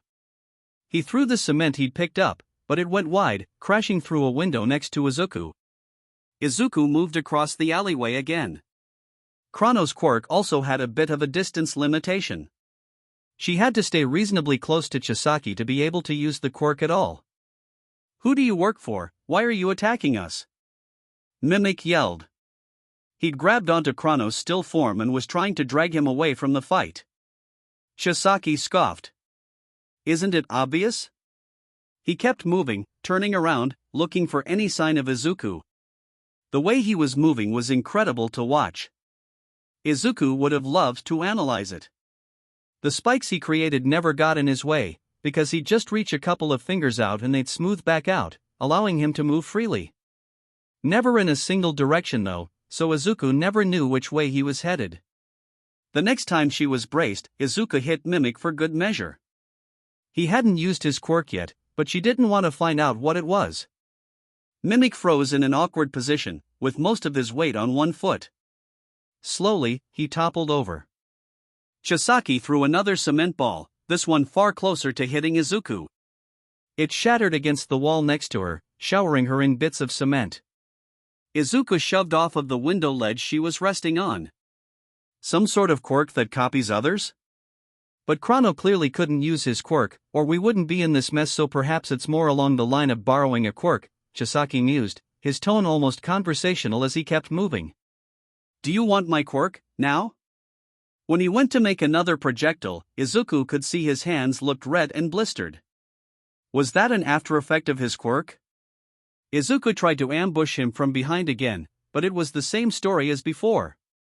Chisaki was too quick, twisting out of the way and throwing another ball that Izuku had to avoid. He must be able to hear her moving through the air. You'd be practically unstoppable, wouldn't you? How many quirks can you hold on to at once, then? Flying, invisibility, and overhaul? The world would be your oyster. Chisaki's voice was low and soft, yet pitched loud enough that Izuku could hear every word he was saying. He punctuated it with another row of spikes that she narrowly avoided. What a menace to society that would be. This was a stalemate. How could Izuku beat someone like this? Even ᴘᴏ's quirk hadn't given her the edge she needed. She'd just be dead already without it. And Izuku was getting tired. She'd never had to use this many quirks at once like this before. You'd be the ultimate villain, wouldn't you? Villain? Izuku wasn't a villain. She was saving Eri by doing this. Chisaki was the villain. Her outrage at his assumptions about her almost overrode her fear and panic, and she took that moment of clarity to focus. The next time Chisaki dodged an attack and threw a ball, Izuku caught it, glad she had durability as she felt the force of the ball hit her, still painful but not to the point of injury, and threw it back as hard as she could. Chisaki did a double take as the ball disappeared and reappeared and ducked, covering his head for an instant. He realized his mistake and dove for the ground, touching it just as Izuku activated ᴘᴏ's quirk again. Izuku was faster by an instant. She hit him just before the wall had fully formed to protect him. He was frozen in a crouched position, fingertips touching the cement, which had formed ripples under his hand from his quirk being stopped like it had been. Izuku let out a shaky breath and slowly sank to the ground. Her legs were actively shaking from adrenaline, making it difficult to stand, but she couldn't stop and rest yet. She had no idea how long ᴘᴏ's quirk would stay active, and there were still ᴘᴏ himself and Mimic to contend with if they were freed from its hold. She walked up to Chisaki's still form. His golden eyes were furious over his beak mask, and Izuku was glad he couldn't see her. The skin on his face was blistered too. He was covered in hives. She shuddered and put her hand on top of his head, activating ⴅ-for-1. She felt him twitch, ever so slightly, his hair glowing green from ⴅ-for-1. I'll find you, villain, Chisaki was able to talk while the others hadn't been. Clearly Izuku was overusing ᴘᴏ's quirk, and the efficacy was fading. Izuku could feel that she'd overused all of her quirks, but the night still wasn't over. Izuku gritted her teeth and kept quiet. She wasn't a villain. She didn't need to defend herself. That was Chisaki, projecting what he was onto her. He couldn't conceive of using his quirk for good, so there was no way anyone else could either. But if she answered, he'd know her voice, and it would make it that much easier for him to find her. It meant she couldn't ask about Eri, which was awful, but Izuku would find her and get her away from Chisaki regardless. She flexed her fingers as she finished transferring overhaul, feeling the weight of the quirk settle, and turned to investigate the scene. The ground was pockmarked where Chisaki had scooped cement out and spiked in odd places. ᴘᴏ and Mimic were still, laying on the ground. Down the alley and under the bridge was the blood from the two people from earlier. She shivered, remembering the horror of it. Izuku twisted her scarf off of Chrono's neck and hesitated before reaching out and transferring his quirk back to him. She hated giving a quirk back to a villain like him, especially a powerful one like he had, but she didn't have a choice. What was she supposed to do with a mutant-type quirk? There was no way she could hide the odd hair shapes forever, after all. Maybe she'd talk to Sensei and the doctor about the problem. Was there any way to get rid of villain quirks if they were mutant-type and Izuku couldn't use them herself? Izuku heard police sirens in the distance. Had someone called them? It seemed likely, considering the commotion they'd made. She realized she wasn't even sure how much time had passed. Izuku floated up onto a roof to watch. She was so tired she sat down, instead of keeping herself floating. It was difficult enough to keep invisibility active. Izuku could see the reflections of the red and blue lights as the car stopped on the bridge over the scene and heard Kojima and Uchida get out. She didn't even bother activating emotion detection, she wasn't sure she had the energy for that. Shit! Uchida yelled as he reached ground level and saw all of the blood. Dispatch, get me an ambulance and backup, Kojima said, speaking into the radio on his shoulder. He was clearly the senior officer, reacting much more calmly to the situation. And CSI. There's a mass of blood on the ground, no casualty visible as of right now, but it's unlikely anyone could survive this amount of blood loss. Shit! Uchida swore again. Keep it together. Izuku watched them look down the alleyway, guns out and flashlights up, shining light onto the 3 Yakuza members. Both of the officers stopped, standing in front of the bridge and the puddle of blood. Put your hands up, Uchida called. None of the men moved. Put your hands up, Uchida called again. Might be a paralysis quirk. Cover me. They made their way towards Chisaki, who was closest to them, leaving bloody footprints the whole way. Yeah, he's still. Kojima straightened. Handcuff him, and the other 2. Don't touch his hands. Quirk-canceling cuffs only. We're bringing them in for questioning. You got it, Uchida replied, unclipping his handcuffs and carefully grabbing Chisaki's sleeves to maneuver his hands behind his back. Izuku smiled wearily to herself, glad that Chisaki and his allies were being taken away. She took a deep breath and focused on keeping her quirks under control despite how exhausted she was, and pushed herself off and away, heading back home. She hadn't been able to save the people that Chisaki had killed, but she'd stopped him from ever being able to do anything like that again. And she still didn't know where Eri was, but she could solve that mystery another night. She now knew where the Shai Hasaikai were based, and she would find Eri from there. It wasn't the best, but it was a start, Izuku thought grimly as she maneuvered back home, desperate to get some sleep. Izuku, you better hurry, or you're going to be late to school. I know, Mom, I know. Izuku was ready, she just had to put her shoes on and leave. It was her first day at UA, and Mom was predictably nervous. She sat down to tie her shoelaces. Mom kept hovering around her. You have all of your books packed? You don't just have superhero figurines in your bag, do you? Mom! Izuku said, trying to keep the frustration out of her voice. Just how old did Mom think she was? Izuku knew her mother was stressed about her going to hero school, but this was suffocating. I'm sorry, baby, I'm just so worried. I hope you have a good day. There were tears in her eyes, because of course she'd be tearing up right now. Thanks, Mom, I will. Izuku closed the door behind her before Mom could start actually crying. She felt like she was running out of the energy she needed to deal with her mother's many emotions. First day of school, and Izuku was already exhausted.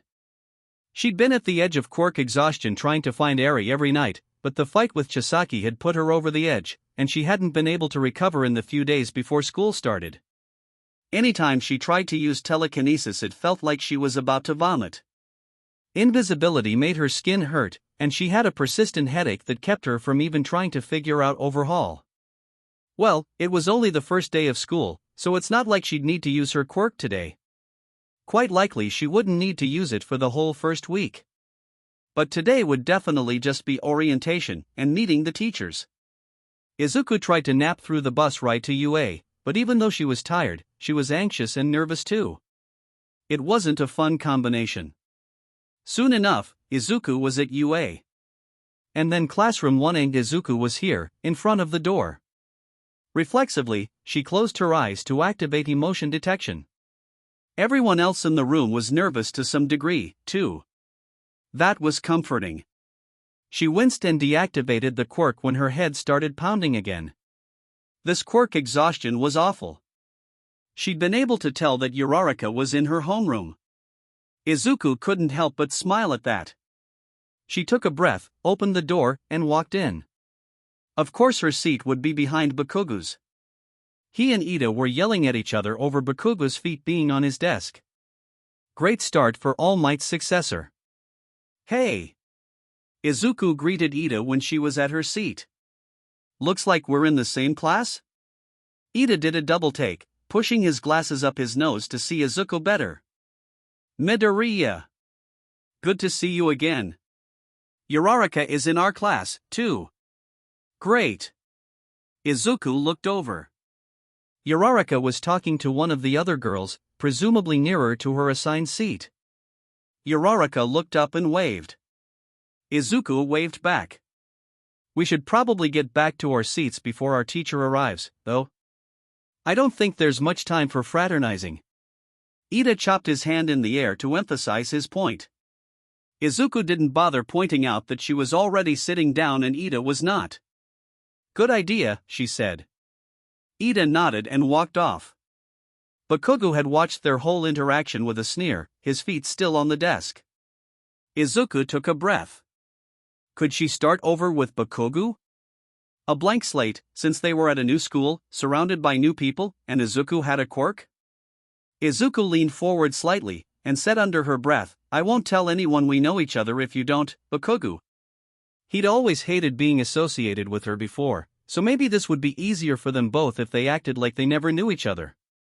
It gave Bakugo the chance to start over, too. TCH, Bakugo scoffed. Fuck off. Izuku had absolutely no clue what that meant, but it couldn't be good. The classroom door slid open and a man walked in, holding a yellow sleeping bag and eating a squeezy packet thing. It took a second, but Izuku gasped when she recognized him. That was the ⴅ Eraserhead. He was their homeroom teacher? He stood at the front of the classroom and frowned at everyone. Gradually, the conversations died down as everyone sat down and waited for him to speak. That took a whole 8 seconds. Time is precious. I expect you to be sitting in your seats and quiet next time I enter the room. He glared at the class to make his point. My name is Shota Aizawa, and I'll be your homeroom teacher today. He held up a gym outfit. Put these on and follow me outside. We're going to do a quirk assessment today. Wait, what? The rest of the class was surprised too. Why weren't they going to orientation and everything else? They were really using their quirks on the first day of class? Eraserhead, Aizawa, as he'd introduced himself, seemed serious about the quirk testing. Everyone got up to go change into their gym clothes. Well, it was UA, after all. Things were serious here. Izuku sighed, hoping she didn't throw up or faint in front of everyone on the first day of school. The nerd already knew at least 2 other students in their class and had the audacity to say that she'd pretend not to know him? And she'd called him by his surname? Admittedly, calling him Kaken as long as she had was a bit childish, but their mothers had been best friends since before either of their children had been born, and she wasn't even going to use his given name? Whatever mystery quirk had fucking appeared and been enough to get her into this school had clearly scrambled her brains, as well. Which, if Katsuki was being honest, would make being at the top of the class academically a bit easier. Katsuki saw the weird-ass caterpillar man standing behind the lectern at the same time Deku did, and from her nerdy gasp she recognized what pro-hero he was. Not an impressive-looking one, to say the least. Well, All Might didn't look very impressive in his skeletal form either, so appearances could be deceiving. Katsuki would still be waiting for this guy to impress him. He did want to test out the limits of his quirk. This would be a good metric. He'd use just explosion, and over the year, he'd learn how to use one for all, and soon enough, he'd surpass even All Might. He squashed all other doubts he had about the quirk as he went to change. He was at UA. He'd learn how to use one for all here, and it wouldn't be a problem. The country is still trying to pretend we're all created equal. It's not logical, so it's not how I'm going to conduct my class. You're going to do all of the standardized tests, but while using your quirks, so we can test the upper limits of them. The student who does the worst will be going home. Katsuki wasn't concerned about that, even though the other students complained. He knew it wouldn't be him. The teacher brushed aside the students' complaints and pointed to one of them. Step forward, into the circle. Throw this baseball as far as you can without using your quirk. Sure, okay. Katsuki watched as a tiny girl who looked like she was perpetually blushing took the baseball Izawa held out for her. Katsuki scoffed. How far would she be able to throw that thing? The answer was not very. Izawa held up a digital readout that said that she'd thrown it 32 meters. So what was the lesson here, then? And now, go ahead and use your quirk, Izawa said. You sure? The girl asked. Fucking obviously, pink cheeks. It's not like their teacher was someone to waste words. That was clear right from the start. Izawa nodded, and the girl chuckled nervously. Here goes, then. She frowned, and threw again. The ball not only went farther, it went up. Izawa held out the digital readout, and the class watched as the numbers increased until they turned into an infinity symbol. What the fuck? Katsuki stared at the girl as she rubbed the back of her neck sheepishly, asking Izawa if it was okay that she'd lost the ball. What the fuck? She'd just thrown the ball into outer fucking space. As a casual class demonstration. Izawa nodded. It was apparently fucking fine, she'd just lost school property. Hey, that was really cool. Oh, and now that goddamn nerd was geeking out again. Katsuki glared at Deku as pink cheeks walked over to her. You think, she said. Deku nodded. Yeah. You were great. And then she was surrounded by other extras, exclaiming over how cool that had been. Whatever. If Katsuki used one for all an explosion, he could do better. Well, not better, because that probably wasn't possible. But as well, at least. Izuku wanted to die. A huge test, on the first day of school? And the lowest scorer would be expelled? She was too worn out to really use her quirk as well as she normally could. There was no way she'd do well enough to stay at UA. She'd be doomed. What was she even supposed to use her quirk on that wasn't the 50-meter dash and the baseball throw? Would that be enough? This is not what she thought the first day of school would be. And if she overused her quirk, she'd make a fool out of herself, throwing up in front of everyone else. Izuku looked around at her class. Most of them looked worried, too. Maybe they were in the same spot as her. Not with the quirk exhaustion, of course, but with not knowing how to use their quirks in these tests. Besides, just about the only quirk Izuku knew of that would help with all of these tests would be one for all. So Bakugo would be first, and then everyone else was probably on roughly even footing with Izuku. There probably wasn't any need for her to overdo it and exhaust herself even more. After all, the sooner she recovered from this quirk exhaustion, the sooner she'd be able to go back to looking for Eri. Limiting her effort allowed her to watch the other students more, as well. There was a girl with the mutation version of Izuku's invisibility quirk. That wouldn't help her run faster, or anything like that. So Izuku for certain wouldn't be last. She didn't have to push herself to throw up on the first day of school. It was Katsuki's turn for the baseball throw. He readied his arm. Recovery Girl could heal whatever he did to himself. So explosion in one for all, and he'd blasted into outer space, way showier than that first loser. And just as he was throwing it, he felt something go wrong. And the baseball went down in the dirt, no explosion or anything, and not much further than what he would have thrown in middle school, maybe around 70 meters. What the fuck? Wow. Eraserhead's quirk means he can look at people and cancel out their powers. It's so cool to see it in action. That was the fucking nerd. Katsuki turned to glare at Izawa, the only person who would have anything that sounded like a hero name, and, indeed, the man's eyes were glowing red and his hair and scarf were floating. Not that those last details made any damn sense as part of activating his quirk, but it was true. Why the fuck did you stop me? Katsuki snarled, this close to just decking the man. I saw your performance during the entrance exam. It was impressive. Of course it fucking was. Get to the fucking point, you scraggly hobo. Eraserhead's eyes darkened, his scarf and hair falling down around his face and shoulders again, as he deactivated his quirk. But at the end, you couldn't use your arm, or your quirk, properly. The person you were trying to save had to save you. You became a liability. Katsuki ground his teeth. Of course that fucker would bring that up. It looked to me like you were going to injure yourself like that again. So? Isn't the whole point of this to test the limits of our quirks?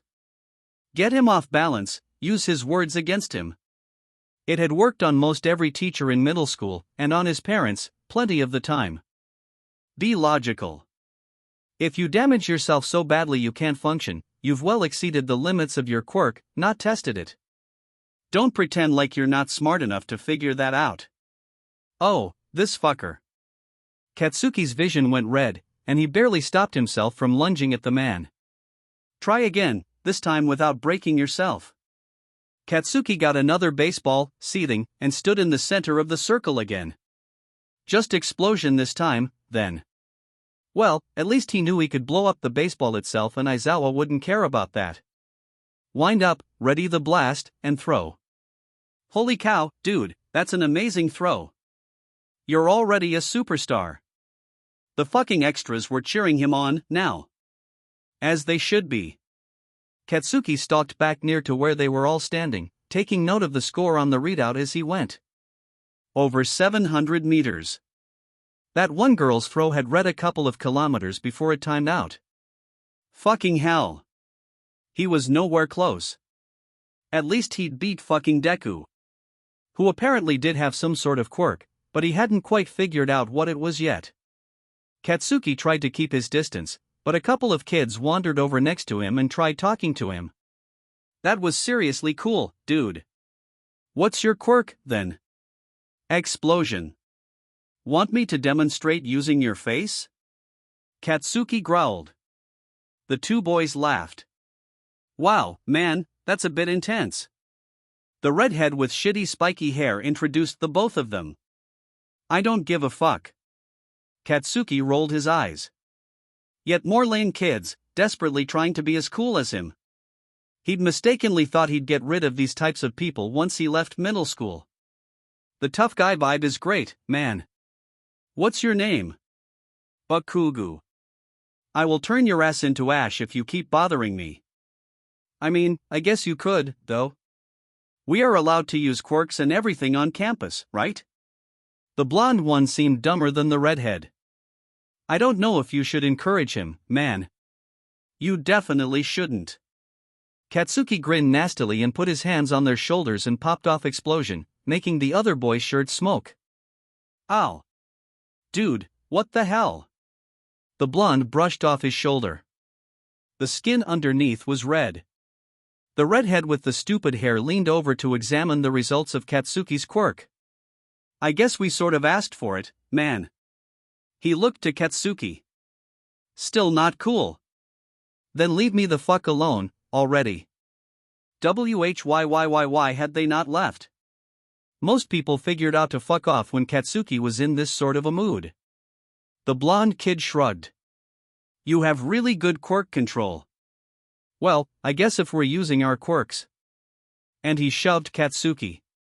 And normally, Katsuki would have lost his mind. But before he could react to the boy's movement, his whole body jerked and tensed for an instant as an electric shock went through him, and Katsuki was just glad he didn't have his tongue between his teeth because he would have bitten it off. The shock burned in a way that just felt wrong. He staggered before getting his footing again. It felt like his whole body had just been inundated with extra-strength mint toothpaste. He wasn't sure any of his nerves were functioning properly. He flexed his fingers. Everything worked, he just ached and was twitchy all over. Pretty cool, right? The blonde kid was saying, enthusiastically. It's electrification. I still don't have really good control of it, and I fry my brain if I overuse it, but I'm learning. What do you think? Fuck off, Katsuki managed, trying to surreptitiously wiggle his jaw from side to side to get it to relax. All of his muscles hurt now. All of them. That probably means he thinks it's really cool. The redhead gave the blonde a thumbs up. That was not what that meant, but fuck if Katsuki wasn't going to bother clarifying. You two both have such cool quirks. I don't have anything that flashy. The redhead lamented. No way, dude. Yours is great, too. Shobokugu. Katsuki watched in dumb amazement as the redhead's skin rippled, turning into something that looked like rock, and he punched a hole through a nearby tree. You see? Shitty Hair explained. Bakugo probably could have exploded the whole tree. I can't do anything like that. No, he couldn't, but Katsuki was betting with a quirk like that it would be hard as hell to hurt him. No wonder he hadn't been bothered by explosion. And the other kid was basically a fork in a light socket waiting to happen. Holy fucking hell. Katsuki's muscles still felt twitchy and weird.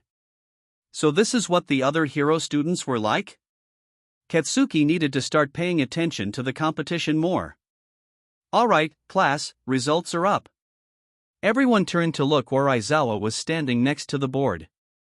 And, earlier, that was a logical ruse. No one is going home today. The short kid with even shittier hair than shitty hair started wailing and crying. But Katsuki quickly tuned that out, looking for his name. Not in first place. Not in second. He was in third. And Deku was in fourth. What the fuck? He felt his field of vision narrow as he stared at the scoreboard, and he struggled to keep his temper in check. Katsuki wasn't having a good first day. This was not middle school. The teacher, who had singled him out to make an example of him, was smart and able to cancel quirks. The other students were actual competition. Deku was an actual fucking competitor. He had 2 idiot followers he couldn't cow with his quirk, and he couldn't harness one for all. Izuku looked around the lunchroom, hoping that her class would have lunch at the same time as the Gen Ed course. She inwardly chuckled as she watched Bakugo shake off Kirishima and Kaminari only to be waylaid by 3 students she was pretty sure she recognized from 1B. He'd been surprisingly reserved all day today. It worried her a bit that Aizawa-sensei had mentioned something about Bakugo hurting himself, though. Was All Might's quirk destructive, or something? She'd certainly never seen him hurt himself with his own quirk. As curious as Izuku was, it wasn't her problem to solve. She went back to looking around the lunchroom. Who are you looking for? Uraraka asked when she noticed Izuku looking around. Shinso. It'd be nice to catch up with him.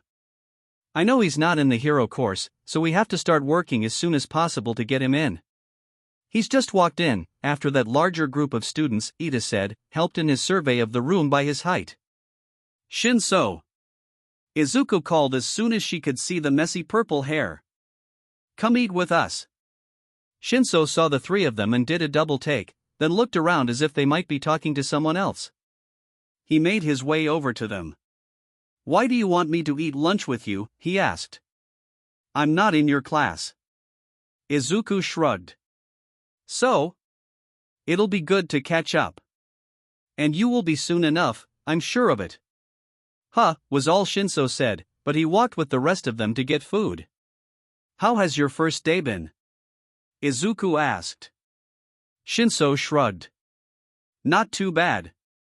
Course load seems reasonable. How about for you guys? Ugh, Uraraka groaned. Our teacher is really intense. He threatened to expel one of us today already. He didn't, but he's scary enough I think he might. Shinso half-laughed from surprise. What? He said it was a rational deception to make us try our hardest. I can't believe that UA would allow a teacher who lied to their students like that. I think he just wants us to take this seriously, Izuku said. Who is it? Shinso asked, after they'd gotten their food from Pro Hero Lunch Rush. UA was so cool. And sat down. Izuku-sensei, Izuku answered. Eraserhead, if you know who that is. Oh, really? That was the most excited Izuku had ever seen Shinso. Yeah, he's super cool. I didn't realize he was a teacher here. You know who he is? Ida asked, surprised. Yeah, Shinso said, his enthusiasm dying down a bit, as if he'd realized he'd been too animated or something and was now trying to play it off. He's an underground hero. I kinda pay attention to those guys more than to the daylight heroes, really. That makes sense, given that your quirk is more suited to being an underground hero. Izuku said encouragingly. You think Eraserhead will teach any general classes, too, or is he just homeroom? Shinso asked. The three hero students all looked at each other and shrugged. Honestly? No clue, Ūriqū answered. He didn't exactly give us a rundown on who our teachers were or anything. He was too busy threatening to expel us, Izuku sighed. Shinso laughed again. Sorry, I shouldn't laugh, but it is kinda funny. You get all the way to UA and then you get the meanest homeroom teacher and he just boots you right back out into the real world. It's not funny. It's a disgrace. We all worked very hard to be here, and he shouldn't just crush our aspirations like that. Ida sputtered. Shinso just laughed harder, and Ūriqū joined him. Well, maybe, if you were in the hero course, you'd feel differently. Ida finally said. I don't know about that. What happens, you know? Shinso responded lackadaisically. Ida looked like his motherboard was about to fry. Izuku intervened. Well, the sports festival is your best bet to get into the hero course, right, Shinso? Do you want any help with training till then? Shinso shrugged. Yeah, that'd be cool. Great. Let's do it, then. Tomorrow after school, maybe? Shinso took a breath. Sure, sooner rather than later. Katsuki had managed to shake off the two losers by the time he got to the school cafeteria for lunch. Finally, he could be alone for a bit. It is you. Katsuki turned to see the girl with the horns from the entrance exam. She seemed delighted to see him, fuck if he knew why. What? I knew you would make it into the hero course. I am in 1B. Are you in 1A? Is that why I have not seen you yet? Before Katsuki could even respond, more extras joined the girl. Hey, Pony, who is this? A red-headed girl and a guy with silver hair and weird eyelashes walked up to them. Pony paused, looking at Bakugo. I do not know. But he saved me during the entrance exam. It was very scary. He is very strong. Well, she wasn't wrong. And she hadn't mentioned that Katsuki had pulverized his own arm by accident, so that was not as bad as it could have been. Katsuki Bakugo, he said, frowning at all of them. Katsuki is such a cute name. Pony gushed. I'm Pony Tsunatori. It's not polite to use people's given names unless you're good friends with them, the red-headed admonished the other girl. Call him Bakugo instead. She told Katsuki her name, but he wasn't bothering to pay attention enough to catch it. And I'm Tetsu. Pony's from America, the silver-haired boy explained, so she doesn't get everything quite yet. Katsuki squinted at the guy, waiting to see if that name was a fucking joke or what. No one else batted an eye, so either they were all in on the joke or it was serious. It didn't matter much either way. Not like Katsuki would ever refer to him by his name, although that was a name he could possibly remember considering it was just the same syllables repeated too many times. I'm sorry, I did not mean to be rude. You may call me Pony, I do not mind. Hey, you wanna grab lunch with us? The silver-haired guy asked. It'll be good to get to know people from the other class. If Katsuki were in middle school, he would have snarled, sparked his quirk, and people would have made room for him to eat alone. Given how that sort of attitude had worked with his two classmates earlier, he realized couldn't do that here. He still felt twitchy from that electricity quirk. As much as he hated it, he still felt like he owed the horn girl as well, for saving him when he fell. And for not telling everyone what he'd done to his arm with the quirk he couldn't get a handle on. Sure, he said finally, with as little enthusiasm as was possible to put into the word. Yay! Pony grabbed his arm, and the four of them made their way to the counter to get food. And now he had more extras around him. Katsuki wasn't a people person. He didn't like constantly being around other people, especially people he didn't know. And after how this morning had gone, he really wasn't in the mood to be around anyone. But he was stuck. So since you're American, you're fluent in English, right? Silverhair asked. Yes, Pony said. I am still not the best with Japanese yet. But you should be able to ace our English class. All of the homework and everything should be super easy for you. Katsuki could see where this was going. The guy was an idiot. I can help you with your English homework if you ever need. Pony volunteered. Katsuki frowned. The weird guy with the repetitive name had spoken, but Pony had directed her response to Katsuki for some reason. I don't need help with my homework, I know English better than that. Katsuki snapped. She better not be thinking he was stupid or something. Can you speak English? Pony asked, hopefully. I'm not that fluent. Katsuki didn't like admitting that, but it would be better than pretending like he could speak English and then getting caught because he couldn't. Pony frowned. Maybe one day. If we practice together? Katsuki rolled his eyes, but didn't respond. That wouldn't be a bad idea, to actually work on becoming fluent in English, but fuck if he didn't want to spend more time with this extra to do that. Katsuki got the spiciest option on the menu for lunch, and spent the rest of the lunch hour trying to stay out of the conversation. It worked, eventually.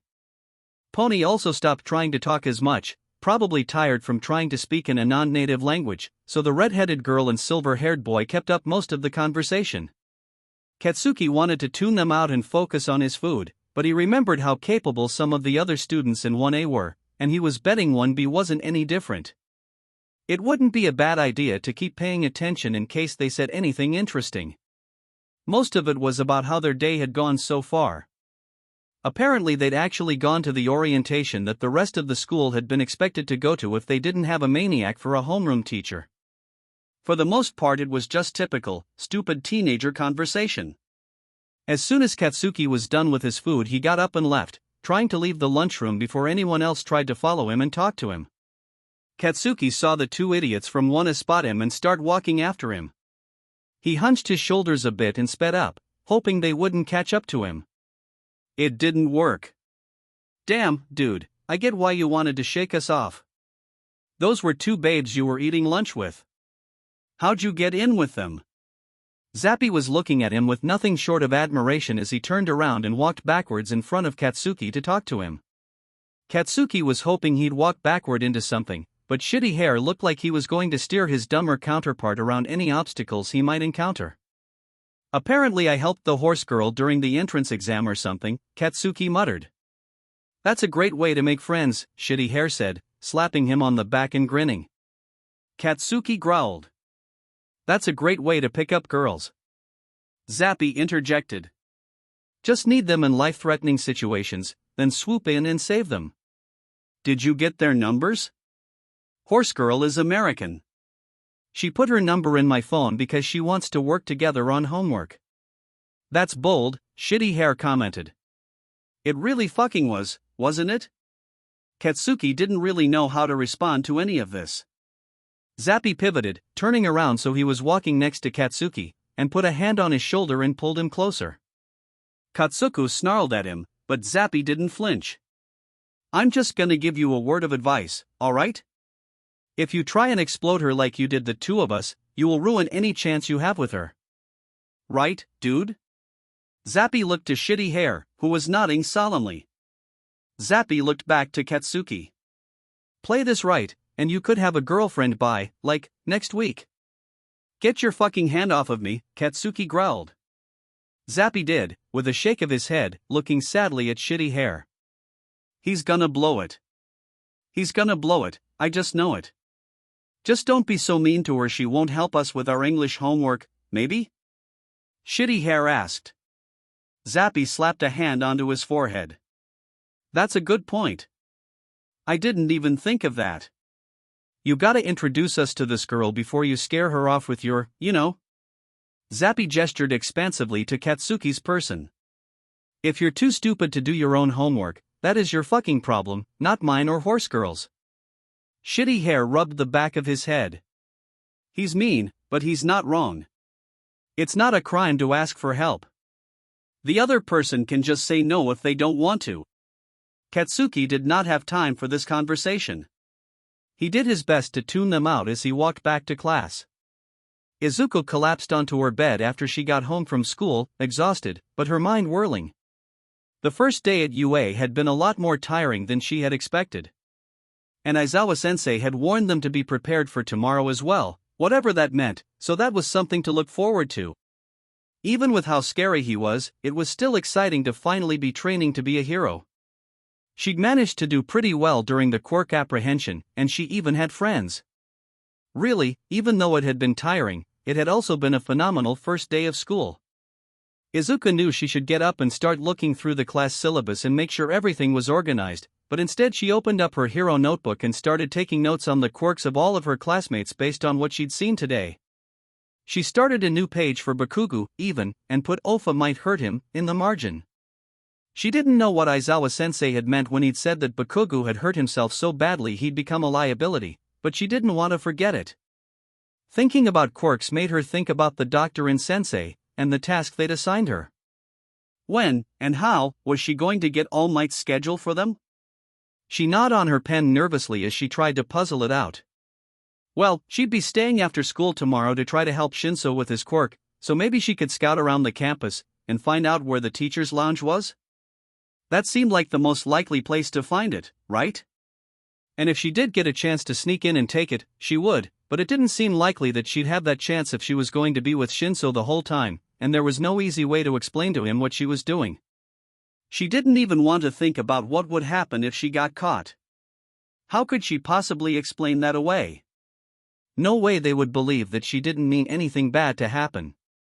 With her quirk exhaustion, how long could she hold invisibility up? It really didn't seem like UA would be giving her a break to recover, so she'd have to make it work, somehow. Could overhaul help in any way? Izuku needed to start learning how to use it.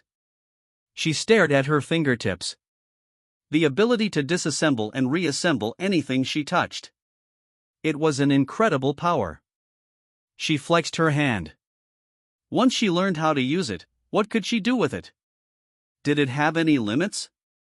She shuddered as she remembered how Chisaki had used it, liquefying people who stood in his way. That wasn't how Izuku was going to use it. She'd use it for good. She shivered again, unable to get the images of Chisaki's murders out of her head. Today might not be the best day to start learning how to use overhaul, given how tired she was. She should probably just organize her things for school tomorrow and get to bed early. Izuku heard the front door unlock. "Baby," she heard Mom call. "I have a surprise for you." It came just in time. "Really?" Izuku asked, walking out of her room. "What is it?" Mom waved a bright green jumpsuit at Izuku. "I had a hero costume made for you."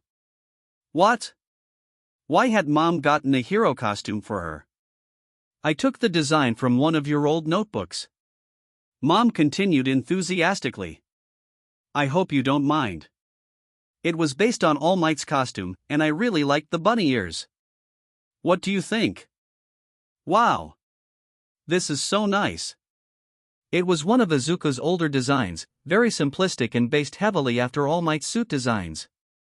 That wasn't the hero Izuku wanted to be like anymore. Izuku appreciated the gesture, but it wasn't enough. And why would Mom go through her notebooks? Izuku was glad she'd always taken the care to hide the notebook that detailed all of her work with her new quirks. "I know I wasn't as supportive of you as I should have been, but I'm going to change that, from here on out. My daughter is going to be a hero." Mom hugged the jumpsuit to herself, beaming, then held it out to Izuku again. Look, look." Izuku appreciated the effort, but too little too late, Izuku thought, as she thanked her mother again. Mom couldn't just turn around now that Izuku actually had a chance of being a hero and be supportive. She'd spent over a decade quietly letting Izuku know she couldn't be a hero. Izuku didn't need that kind of support now, not when she had support from so many other people. She'd needed that when she was 4, or even just last year when she was working so hard to prepare for the entrance exam. It was nice that Mom was trying to fix things now, but it wasn't enough. Izuku would be wearing the costume she'd designed for herself. This would be going into the bottom of a dresser drawer. Izuku wasn't sure what she'd say if Mom ever realized she wasn't using the suit Mom had ordered, but Izuku would come up with something to say if the moment ever came up. Maybe just that it didn't suit her fighting style, which would be true anyway.